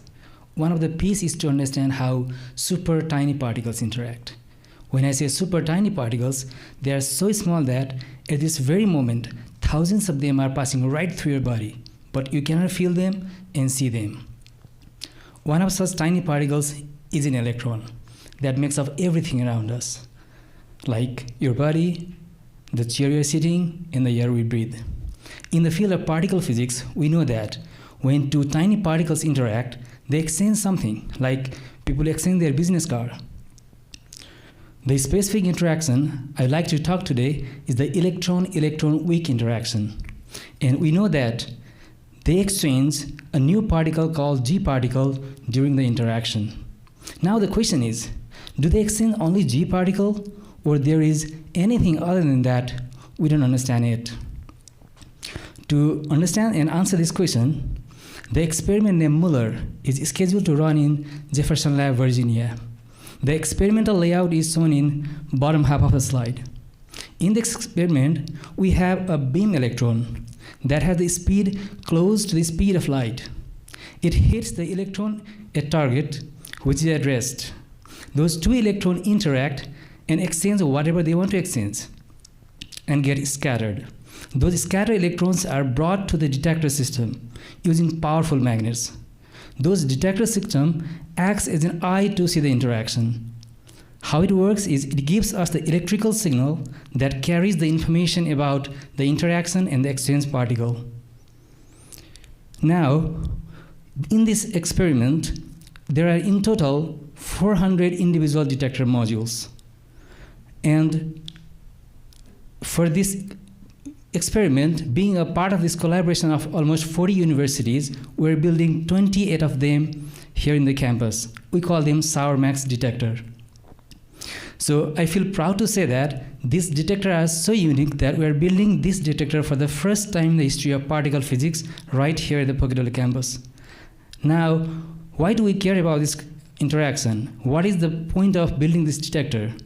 After completion of this experiment, we understand the interaction of the electron and electron, and it leads to understand the behavior of other interaction like electron and electron do.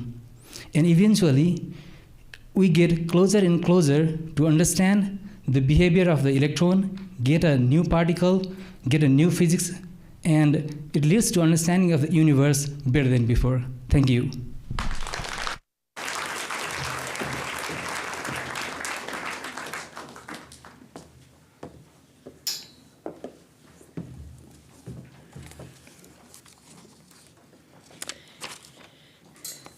So the Idaho State University Department of Physics was awarded a $10,000 grant from the Laura Moore Cunningham Foundation to use towards their annual Haunted Science Laboratory, which is held the week before Halloween. These funds help the experience be more interactive and elaborate for all those who participated. I'm curious if anybody in this audience was able to go to that Haunted Science Lab. Did anybody make it this year? It's pretty fun. They do it again. You should probably make sure to make those plans next year. Up next, we have Adam Zambi, who is a master's student in biology.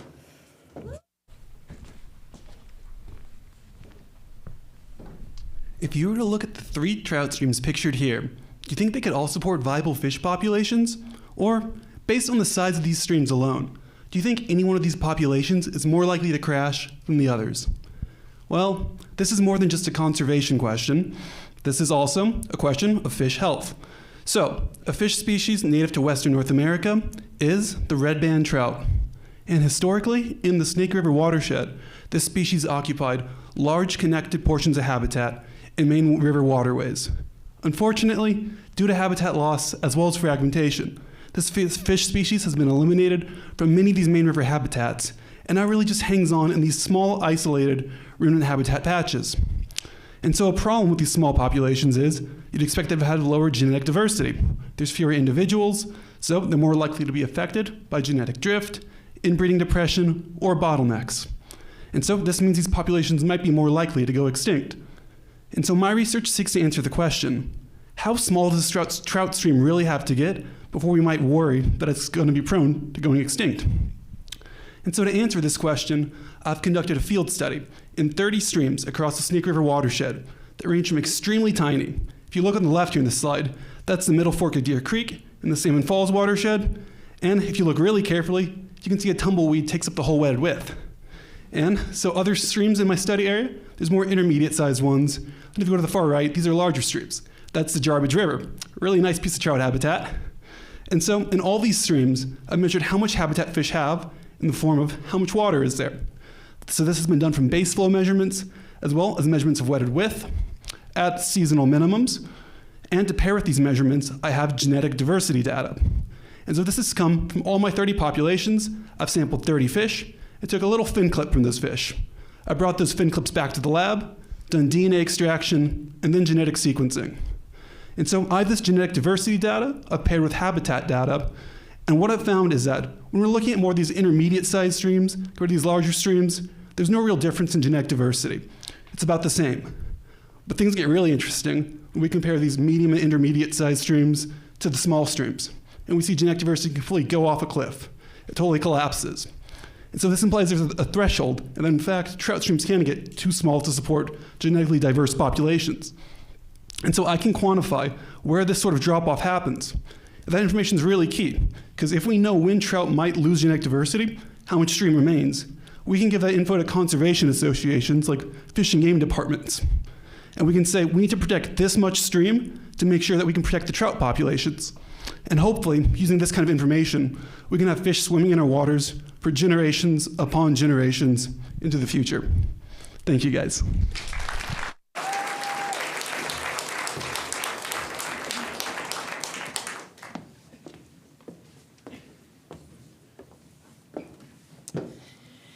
I'm going to make a huge leap in topic here. Anyone here a crime documentary binge watcher? Yeah, you can admit it. It's okay. Anyone think that they have what it takes to truly use science to solve crimes? I know some of you really think you do. And I see the anthropology majors raising their hands, as they should. So that gets me to my point, too. Thank you, Pamela, for raising your hand. The Department of Anthropology has introduced a new graduate-level certificate in forensic science. So students who earn this certificate will be able to recognize and demonstrate how all the forensic sciences work together to solve crimes, analyze crime scenes, and inform the public. So if you think you've been binge watching and you have all the answers, come do the certificate and see if you really do have all the answers when you're binge watching those shows. Up next, we have Rifat Ara Tasman, who is a doctoral student in engineering and applied science.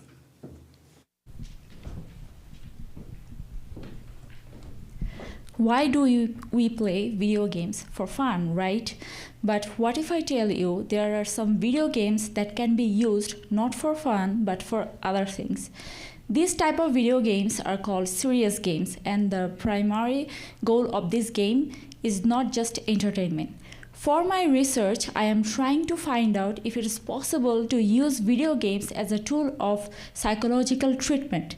Now the question is, how can we create a link between the psychological treatment and the video games? So the video games, it can tell about a person, about a player more than we can think, right? How you are playing a game, how you are interacting with the characters inside the game, what you are doing inside the game, and what you are avoiding inside the game, it all tells about you. So what we can take all these little details together, and we can actually identify a player's personality, behavior, and we can also identify how they are feeling. Now, what if we can design a video game in such a way so that we can actually guide how they are feeling using the gameplay, right? And that's how we can connect video games and psychotherapy. So for my research, what I did, I considered a very common psychotherapy, which is used to make patients more emotionally positive. Okay, and then I studied that therapy, and I identified those key steps that are necessary. Then what I did, I took those steps and transformed those into game elements, the game rules, the game challenges, and other game components, and I designed a video game which you can play in smartphones. And our experimental outcome actually shows that the players had an increased level of positive emotion after playing that game. So just to be clear, my research does not target to replace psychiatrists. No, I do not want that. It's just a tool which can help them to connect more with the patients in such a way where patients can actually enjoy the whole process because they're playing a game, right? And now there are lots of people in all over the world, especially in third world country, where who are suffering from psychological disorders. They just don't want to open up even in front of the professionals. I want, because of the stigma and fear of judgment, right?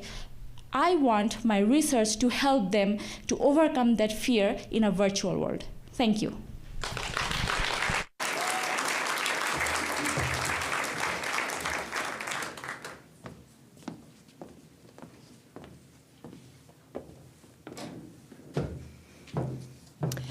A little bit about our engineering program. Idaho State is one of only 25 universities across the country that is home to an on-campus nuclear reactor. Civil and environmental engineering students also help to develop training for first responders at our disaster response complex. Up next, we have Alexis Packer. Alexis is a master's student in public health. Hi, I'm so excited to be here.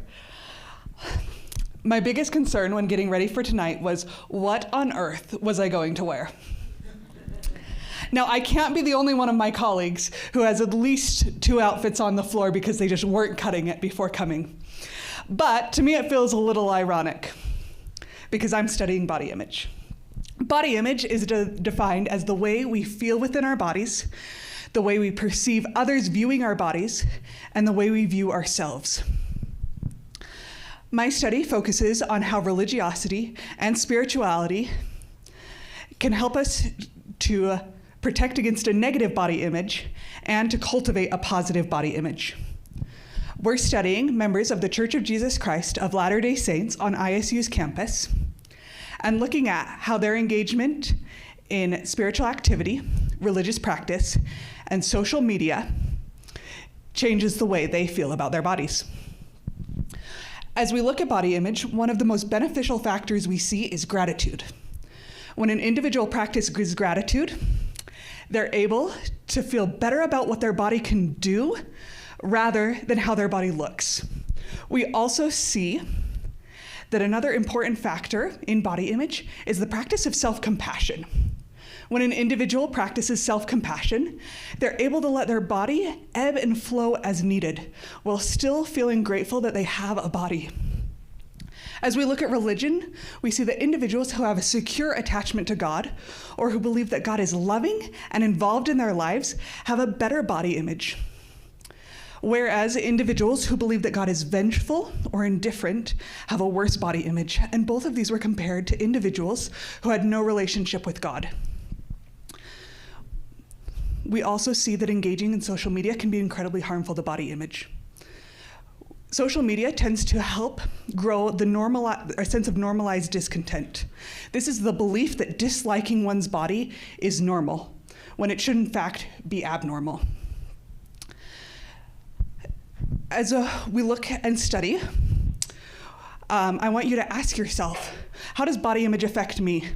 The research is showing that individuals with a better body image are more likely to engage in self-care practices, such as eating fruits and vegetables, working out, and seeing a doctor when necessary. Body image isn't something we're born with, and it's not something that simply happens.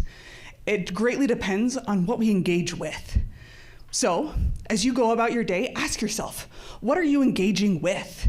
And how does it affect the way you feel about yourself? And then, ask yourself, have you been grateful for your body today? We have to sit in these chairs for a while more. So are you grateful for your body?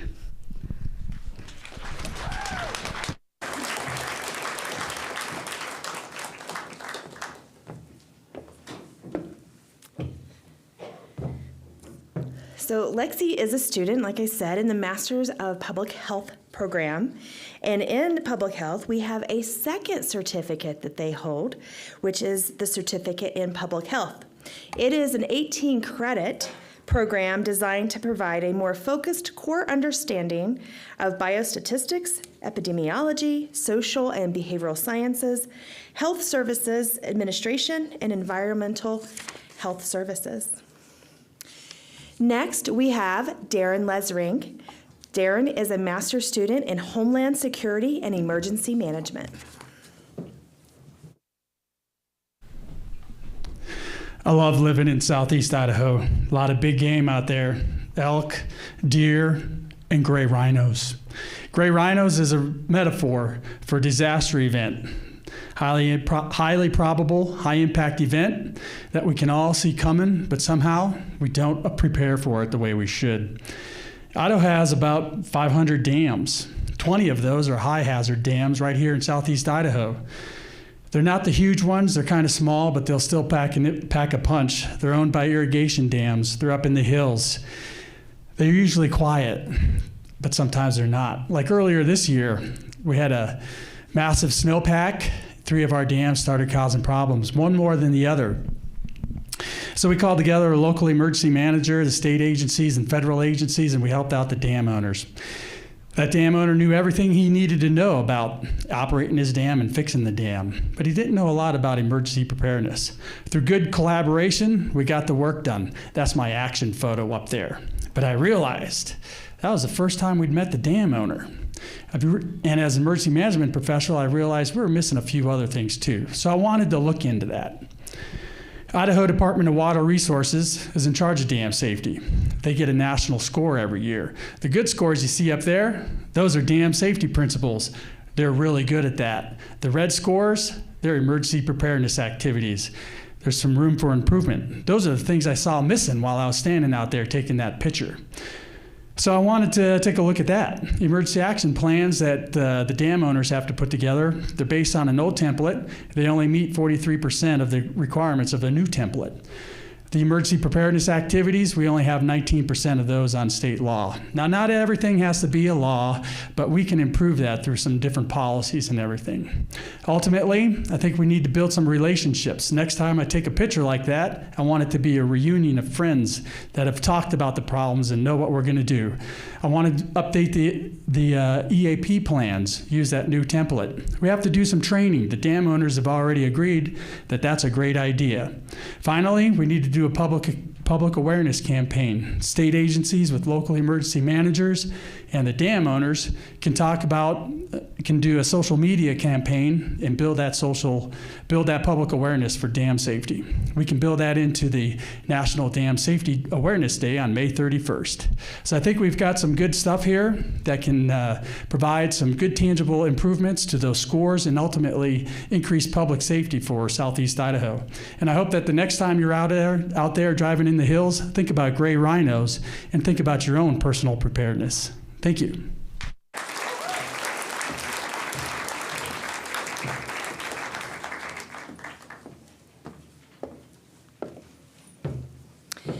So Darren is in our very first class from the Master of Science degree in Homeland Security and Emergency Management that will be graduating next month. 5 students from that first cohort who began last August on this brand new graduate degree will be graduating. So congratulations to them and the faculty of the Homeland Security and Emergency Management program. Next up, we have Ailun Lee. Ailun is a doctoral student in clinical psychology.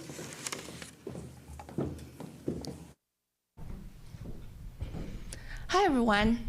Today, let's do something fun. Let's plan a trip to go to Taiwan. Are you guys ready?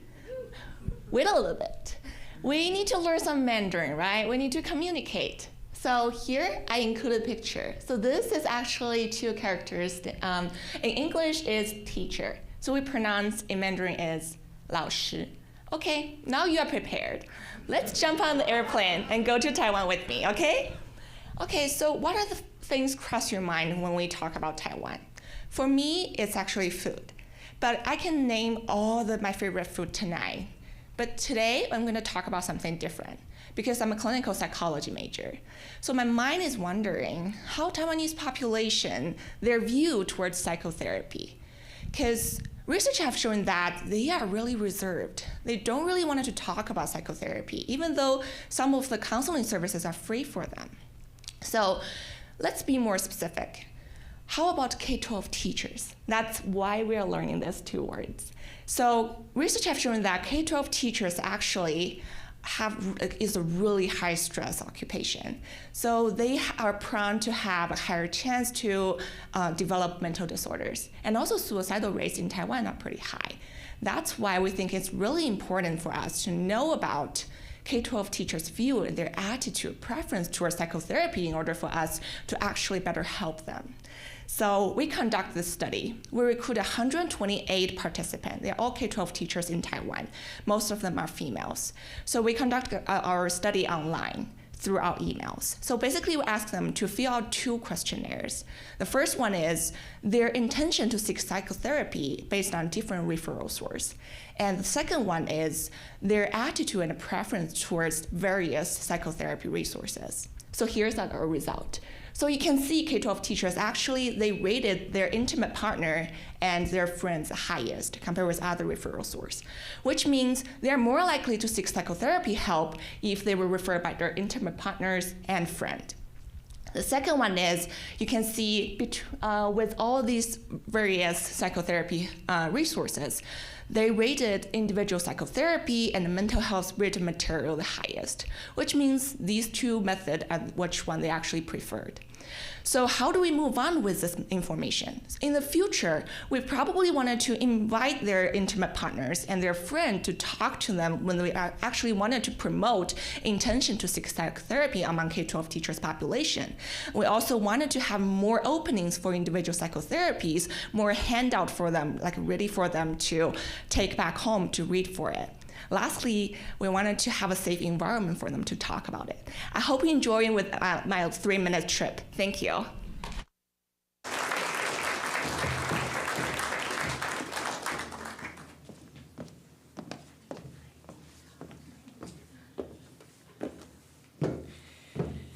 So our psychology faculty since 2011 have had 9 members that have been finalists for the Distinguished Researcher Award at ISU, which makes it no surprise that every year we have several psychology students competing in our research events. 3 of those faculty have taken the final Distinguished Researcher Award, and additionally, there is a high emphasis on faculty mentorship, as there's many opportunities within the program to co-author publications and work on grant writing proposals between graduate students and faculty. Our PhD in clinical psychology and experimental psychology students are super fortunate to have incredible mentors to work alongside of. Our next candidate is Sejo Acherera, who is a master's student in microbiology. The rise in drug-resistant bacteria poses a growing threat. This bacteria is responsible to cause severe disease like pneumonia and potentially fatal meningitis if they are left untreated. So with my research, I want to develop a strategy to treat and target this particular bacteria. Generally, inside a cell of living organism like bacteria, there is something called DNA. This DNA is just like a manual instruction for building and running the bodies effectively. And this DNA can make copies of itself through a process called replication. And part of those DNA can be used as a template to produce a RNA molecule through a process called transcription. And there are different types of RNA molecules. Some types of RNA molecules are also known as coding RNA. They play a direct role in a protein production. And these proteins are just like a worker that help body to grow and function properly. And other types of RNA, they play an indirect role in a protein production, and these are called non-coding RNA. And these are also known as a small RNA, which is a main focus for my research.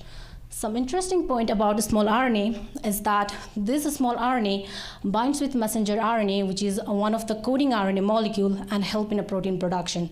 Or the binding of the small RNA can also stop the protein production by decaying that messenger RNA. That means the small RNA has the power to decide whether the body will get the protein or not. Other than this, many research suggests that this small RNA has some significant role on how bacteria can cause disease. It is possible that the binding of small RNA affects the protein production, which is essential for bacteria to survive when it is inside the human body. Or, using those small RNA, the bacteria is growing resistant over the antibiotics that we have been using. So for that reason, we have zoomed in on one of the small RNA that was found in Streptococcus pneumoniae. We first want to detect its presence using the northern blot technique. And for this technique, we used a special molecule called cyanine 3 DNA oligos. And we were successful in detecting its presence by using this DNA oligos. And this DNA oligos, the way this DNA oligos will work is that this DNA oligo will light up when it find or bind with our targeted small RNA, and it will give us a black dot mark as a positive result for our detection method. So after being able to detect its presence, we further are trying to understand how this small RNA will affect the bacteria's growth when it is present in a larger amount. If it affects the bacterial growth, that means it is essential for bacterial survival when under a typical condition.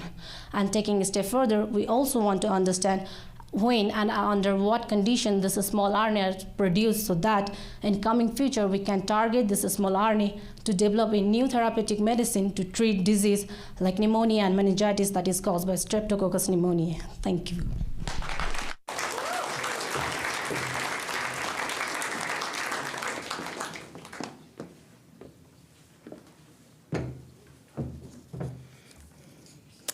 So we know there are many students who are watching our 3-minute thesis, either online or are here as well, and thinking, I can do that, but I do need more time. We have the solution for that. Our annual research symposium will be held on March 13th, 2024. So save the date now and watch for those notifications in January to submit your abstracts for a 10-minute oral presentation, not 3, so you guys can broaden out what you're talking about tonight, a poster session, and a creative works submission area. Audience members, if you are enjoying tonight, and I hope that you are, be sure to save March 13th for yourself to attend our 10th annual Graduate Research Symposium. This year, on our 10th year anniversary, the event will be even bigger as we are collaborating with the Office of Research. Thank you, Dr. Blair, one of our judges. And we will be incorporating a day full of undergraduate and graduate research together. Up next, we have Bing Cheng Wong, who is a Master in Counseling student in Clinical Rehabilitation Counseling.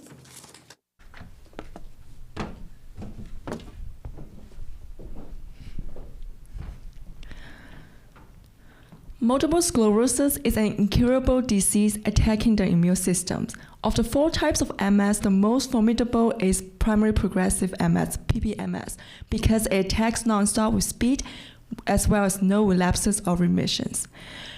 Imagine you're my case study student Huang.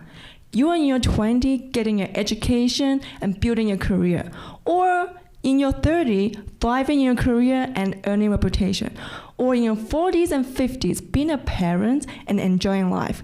Suddenly, boom, MS, the aggressive PPMS.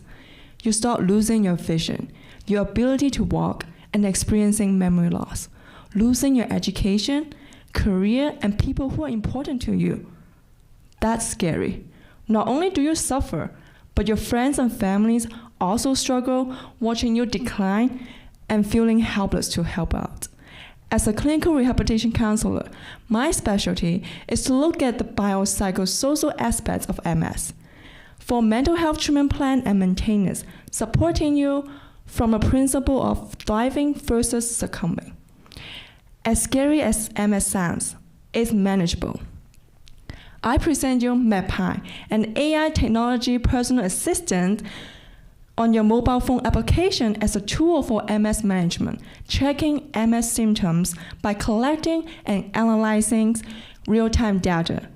MapPi works by collecting self-report data like medication adherence and administering questionnaires that are reliable and validated, like the Health Status Questionnaire and the MOS Modified Social Support Survey. The collected data is then shared directly with your healthcare teams. MapPi in Chinese, 黑者, means good news, a culturally sensitive name and AI-powered concept that embraces the integration of Chinese and Western medical approaches in treating MS. Treatment modifications are made as MS progresses. That means intervention are made much faster and healthcare appointment booked much sooner to support your MS management. MapPi provides sustainable future healthcare service delivery and a user accessibility for just using your finger on your mobile phone. Imagine having to live with MS. Your life feels like a mess. However, with the assistance of MAPI, you are in better control of your health and well-being. Thank you.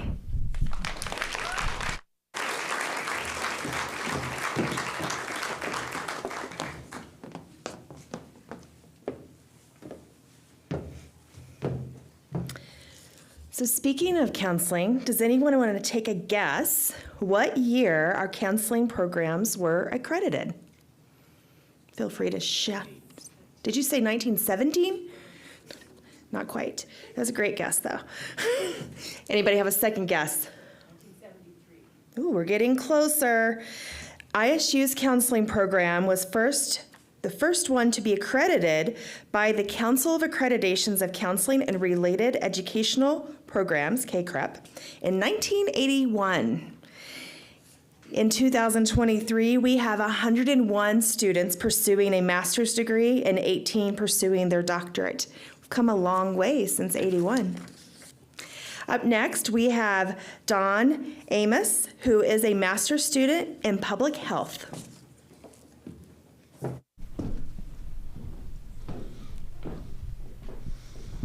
In the famous words of Salt and Pepper, let's talk about sex.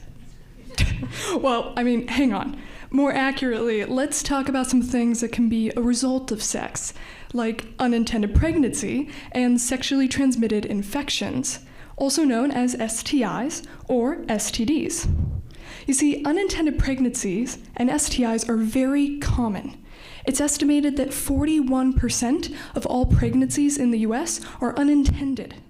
And the CDC estimates that at any given point, 1 in 5 Americans has an STI.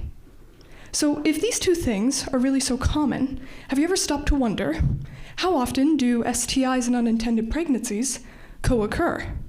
And what factors might predict their co-occurrence? Unfortunately, we currently don't have any research to answer these questions for us, and that is a very big problem. Because regardless of whether a woman chooses to get an abortion or to give birth, having an STI while experiencing an unintended pregnancy results in serious health risks. In the best of circumstances, it results in higher healthcare costs and inconvenience. But in the worst of circumstances, it results in permanent damage to reproductive organs and even death of infants and women.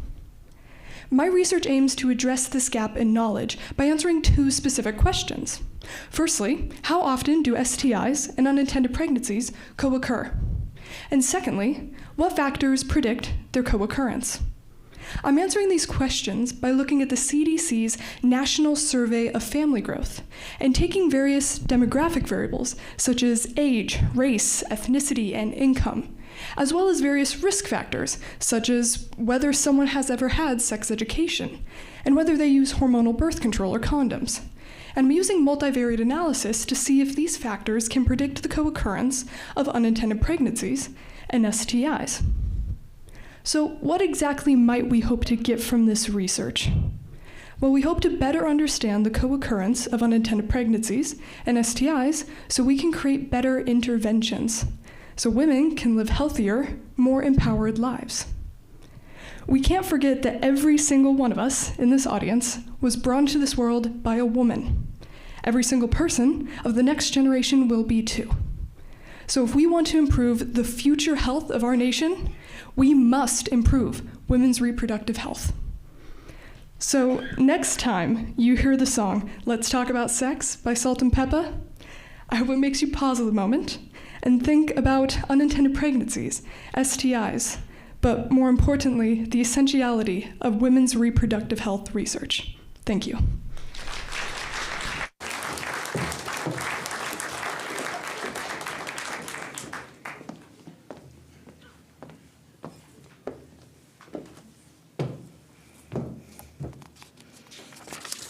So I told you earlier to keep track of your favorite presenters. How many of you are keeping track? Okay, are you dog-earing? Are you making notes? Got it in your head? You still have presenters to pick through. So make sure you don't have too many top favorites yet because we still have a few more students. Up next, we have Maria Reynoso, who is a master's student in geology.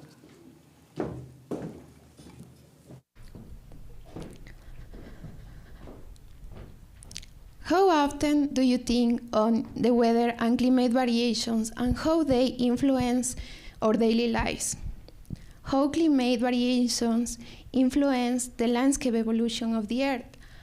And how important are sediment delivery systems, or in other words, river systems, in order to understand the history of the Earth? My research project addresses these questions, studying one of the largest sediment delivery systems of the Earth. Located in Asia, the Ganges-Brahmaputra river system collects sediments from the source areas, the Tibet, Himalayan mountains, and India, and deposit them into the deep sea Bengal fan basin. But what is a basin? A basin is a topographic depression or a low relief area where sediments are deposited over time. By studying these sediments, we can get information about how the sediments were deposited, where they are originated from, and the climate where they were deposited on, and also different earth system processes. A previous work in the Bengal fan basin recognized that these sediments record the history of the depositional system, and also recognize a change in the sedimentation that occurred 2.6 million years ago and is still happening now. So in order to understand this change in sedimentation, in January of this year, we went to India and collect new sediment samples along the Ganges River, and together with the sediments from the Tibet area and Bengal fan, we create a numerical model that calculates the percentage of contribution of sediment from the different sources. The results are consistent with an increase of the sediment production from the high mountain areas that we infer is caused by a glacial period of time known as the Plio-Pleistocene transition, where the glacial mountains promote the erosion of these sediments from these areas and cause this shift in sedimentation. By studying these sediments and this system, we were able to infer how sediments and how these systems influence the climate variation and how they promote these changes in our environment. Thank you.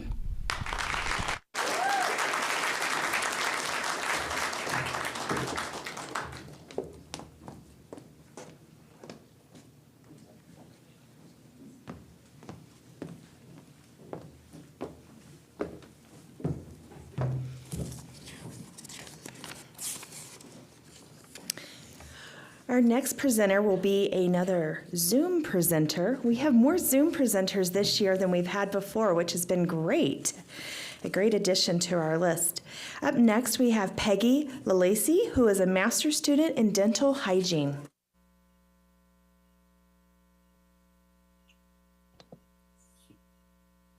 I thought I was going to die.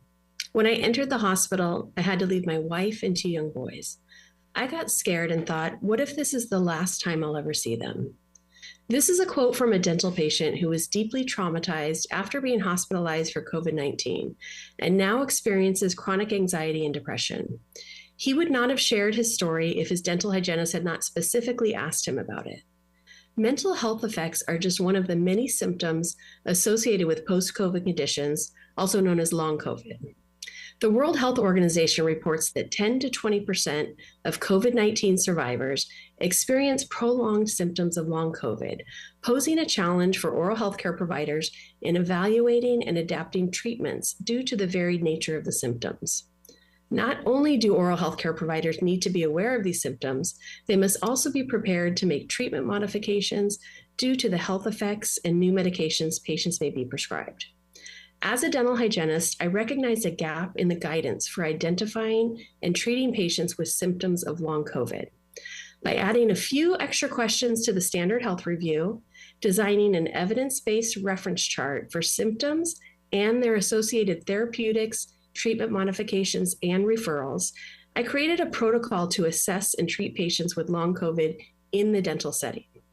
The purpose of the research study was to test this protocol, and the research questions I wanted to answer were, is a protocol for treating patients with long COVID useful, and are there any barriers?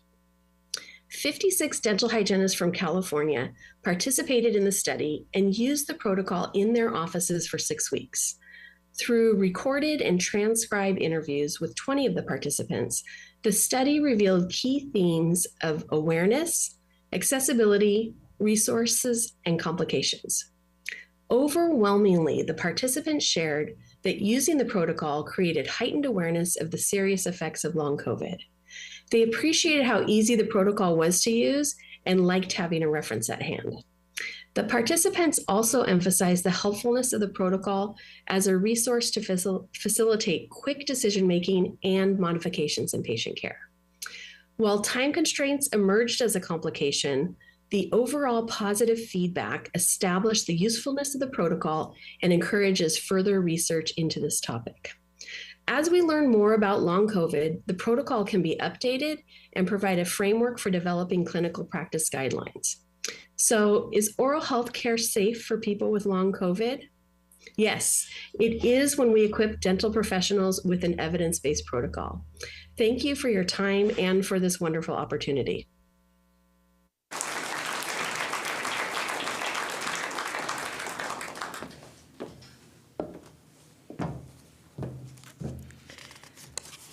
Our next presenter is also a Zoom participant. And we'll give them just a second to get those scores in.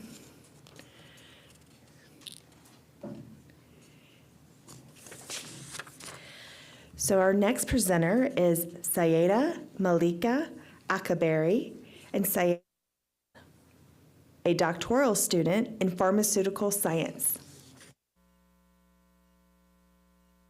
I want to invite you to the world of neuroscience, the journey to the brain. But there is a twist. We're going to go to enigmatic world of viruses and how they affect our brain. Have you ever paused to consider any connections between viral infections and brain disorders such as Alzheimer's? Well, in a world, we have over 50 million Alzheimer's patients. We have over 700 million cases of COVID-19 and more than a billion cases of herpes. We've long suspected there are connections, but the details have remained mysterious. Imagine your brain with billions of neurons rely on precise communication. Anything that disturbs this communication can lead to serious issues, such as Alzheimer's, Parkinson's, or autism. I know it seems a little complex, so I want to be as clear as possible. Imagine these viruses as unwanted guests to our brain's party. They're causing chaos, they disturb the communication. Our job is to detect and neutralize these troublemakers. I had two big questions in my study. First, which part of these viruses mess with our brain? Second, how do they do that? To answer these questions, I work on 4 important viruses: influenza, COVID-19, herpes, and rabies. Astonishingly, they share a common trait. They have a spike-shaped protein on their surface that meddles with our cell membrane. Even more interesting is they have the same common threads to our brain. They inhibit one of the vital receptors in our brain called nicotinic receptors. These receptors are responsible to respond to nicotinic from cigarettes. Remember that. In our brain, if we don't use it, we will lose it. Exercising and lifelong learning, there are 2 allies that prevent us from getting the brain disorders like Alzheimer's in the future. However, these viruses interfere and disturb brain's functionality, so they increase the chance of getting this disease in the future. You may wonder why all of this is so significant. Imagine we can detect and neutralize these troublemakers and potentially slow down the progression of brain disorders such as Alzheimer's and Parkinson. Even if any new viruses come out, we can predict whether they have any threats to our precious mind. I want to remind you that our brain is a magnificent masterpiece, and our job is to preserve its beauty and functionality. I want to leave you with that profound thought. Our brain is the key to unlocking all the secrets of the universe. Thanks for being with me in this thrilling journey.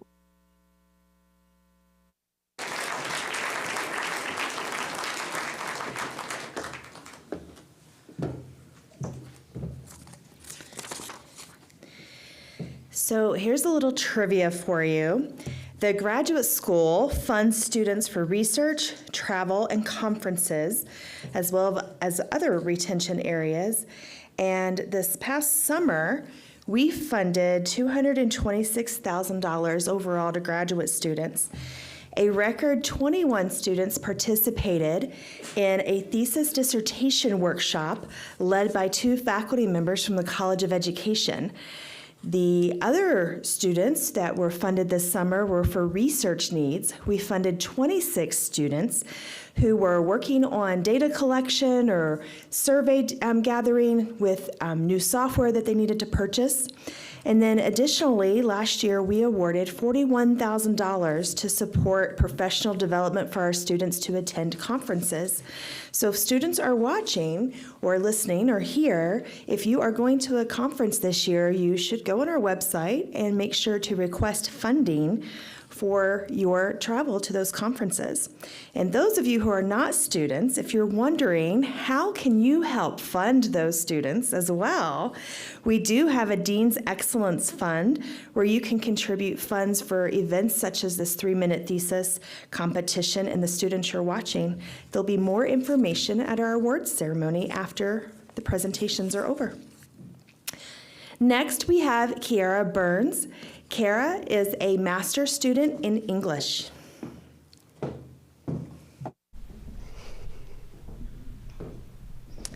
Sometimes language fails us. Though often difficult, we typically have the words to describe the events that cause our emotional trauma. But the trauma itself, the parts inside of us that still feel broken even after those events have passed, we often lack the words to help others understand our pain.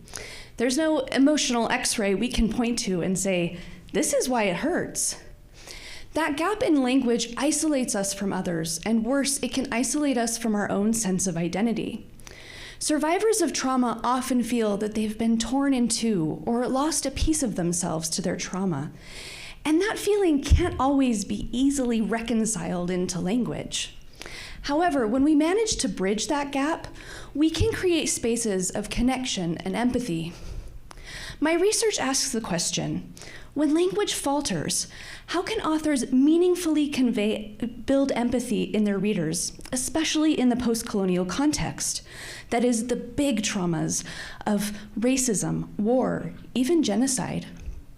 I believe that part of the answer lies in symbolism, and one particularly repeated and effective symbol that I have found is the symbol of separated twins.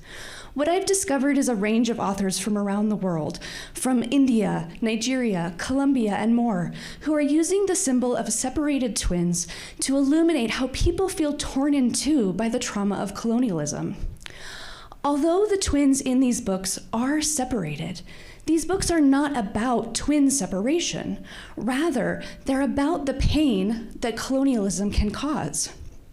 The twins in these books mirror the shared experience of people who have endured the trauma of colonialism and felt like they have been torn apart or lost a piece of themselves. More than that, though, these symbols give readers who have never experienced the trauma of colonialism a way to concretely conceptualize what that feels like. The right symbol builds empathy.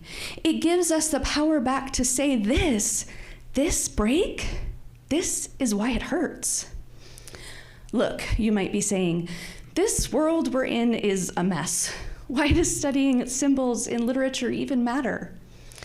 Because story is one of the best tools that we have to help build empathy for people with whom we have nothing in common.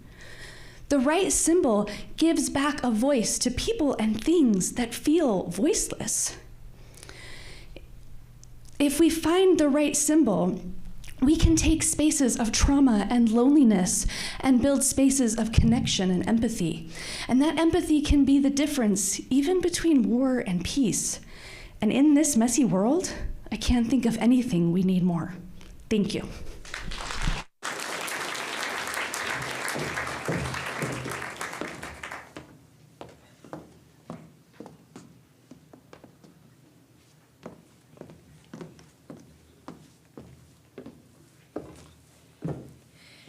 To segue to information about our English department, there are several graduate degrees to choose from where you too can study various forms of literature. We have a PhD in English and teaching of English, a master's in English, a teaching English as a second language certificate, and a biomedical ethics certificate. For undergraduates who may be watching or here, there is a pathway for an accelerated degree program. And we have several accelerated degree programs across campus, and what that means is they can apply graduate courses to their senior year and complete a bachelor's and a master's in 5 years, or sometimes less. Next up, we have Sharonda Stevenson. Sharonda is a doctoral student in counselor education and counseling.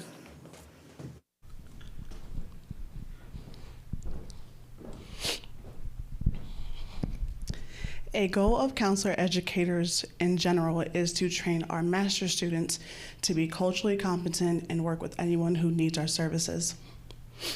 A population that is now being recognized in need of counseling services will be people with disabilities.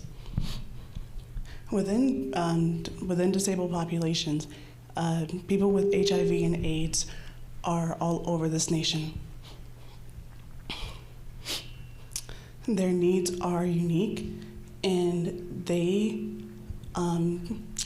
role of a counselor with people with HIV and AIDS, the goal is to,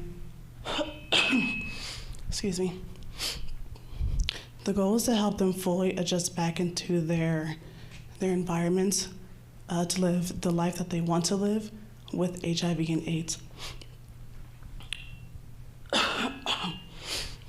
Now, this is where master's students come in. They are trained to work with our clients in cultural context and sensitivity.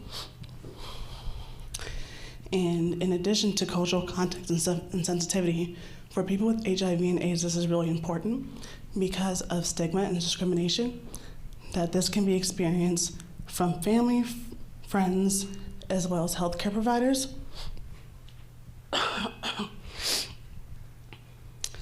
Now, for them, their goal is to work with them and help them adjust back into their lives.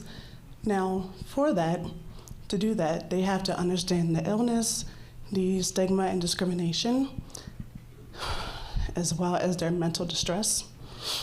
Now, for counselor educators, now, as I am a clinical rehabilitation counselor educator, this is my specialty in disability.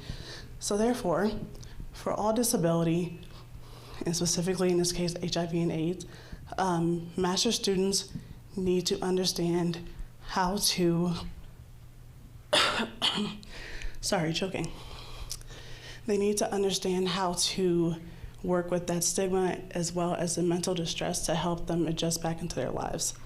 Now for this, the training is going to be imperative for master's students to receive the culturally competent training, as well as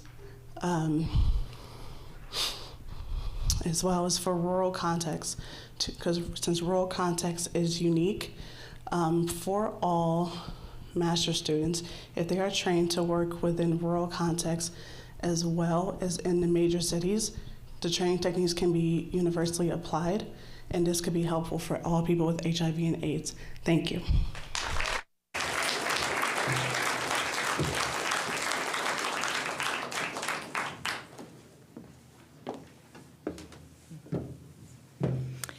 You know, in addition to our over 100 students in our counseling program, does anyone want to take a guess which program is our highest enrolled graduate degree program? Did you say MBA? That would be wrong. Close. Our physical therapy program. We have 144 students in our Doctorate of Physical Therapy. Our second highest is Physician's Assistant Studies with 143. So one off there. And then our third highest is Speech Language Pathology with 123 students. So yeah, it's great. Our next presenter is also on Zoom. Aisha Zahidi is a master's student in public health. Hello, everyone.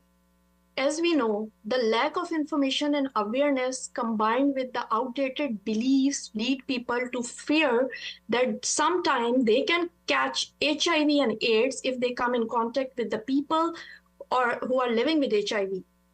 And unfortunately, studies has revealed that this fear is pretty common among the health workforce as well. And we know being a health provider is a profession where knowledge, power, and heart come together. And it's said that the health provider's attitude determines the altitude of patients' healing.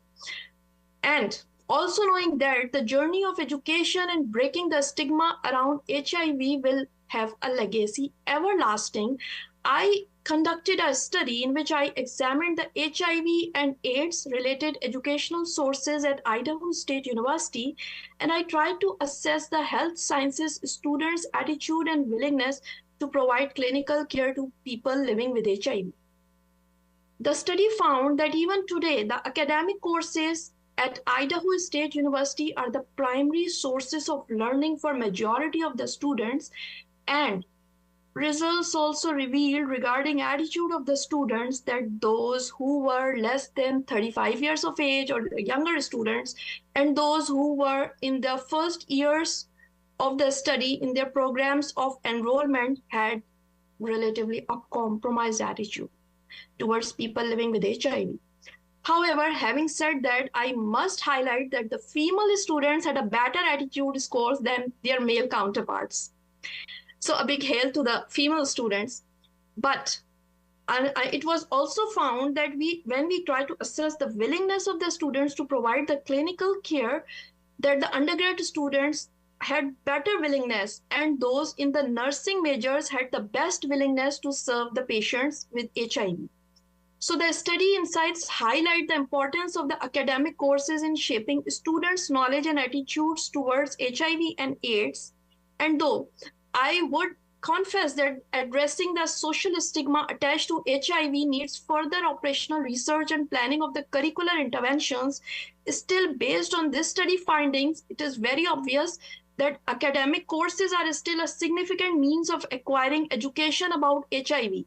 And this can be a window of opportunity to improve the knowledge, attitude, and willingness of students to provide the clinical care to people who are living with HIV. And appropriate education and training of health sciences students about the disease can help reduce the negativity in their attitudes, emotions, discriminatory behaviors. It can improve their willingness to serve patients, as we know that we know that better attitude and high willingness at the end of provider result in far better treatment outcomes. So continue with the curricular interventions towards patients living with HIV. Thank you.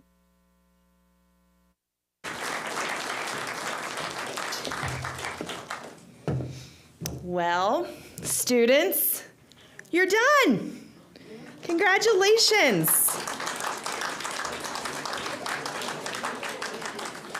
With that being said, I would love to give a special shout out and thank you to Bill and Joe from the Stevens Performing Arts Center crew in all their help in getting us streaming and managing our technology to make sure we have a seamless event. So thank you and everybody that was helpful with that. Yes, applauses, thank you.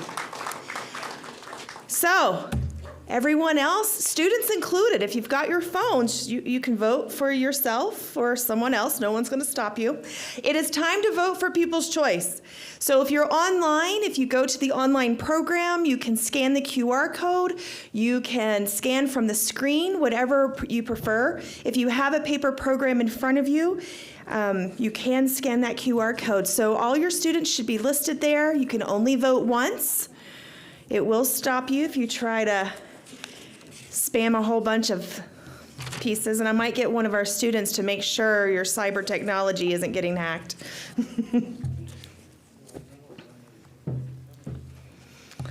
All right, while we're doing that, I want to give a special shout out also to our judges. They have been up in the balcony working hard and listening, hopefully listening, right? Listening, yeah, Marty says listening. So I would love to give Dr. Donna Liebecker my appreciation for being here. Donna is a professor in political science here. Also, Dr. Marty Blair.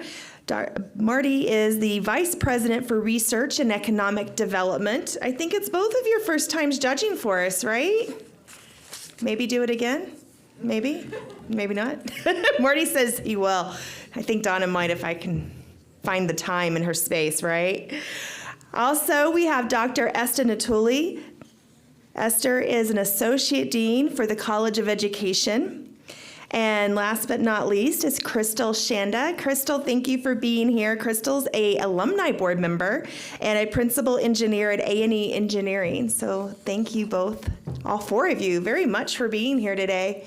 We couldn't do it without our judges. They're the ones providing some scores. So again, People's Choice, if you need to scan it again, you're still providing that link. It will remain open for about 6 or 7 more minutes. So if you need to think it through and put your votes in, you've got a few minutes there. Lastly, it is going to be time for our awards ceremony. We are not slowing things down. You are going to see who the winners are in the next 15, 20 minutes. So if everybody would join us after we are through, you will go down the stairs and start feasting on some happy food that I think Angie has picked out. There are libations and kid-friendly drinks as well down there. So be sure to start stocking up, and then we will start our awards ceremony. Did everybody have a great time? And can we give another round for all of our amazing, nervous, jittery students who did a fantastic job?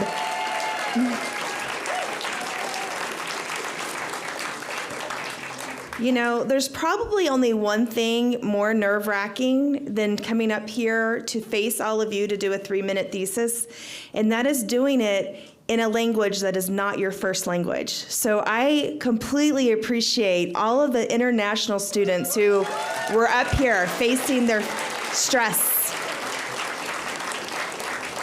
They did such a great job. Everybody did such a great job. We were backstage just chattering about it. Hopefully you couldn't hear us, but we were chattering about how everybody was doing such a great job. So such a great event today. If you will exit, we are ready to feed you downstairs. Thank you.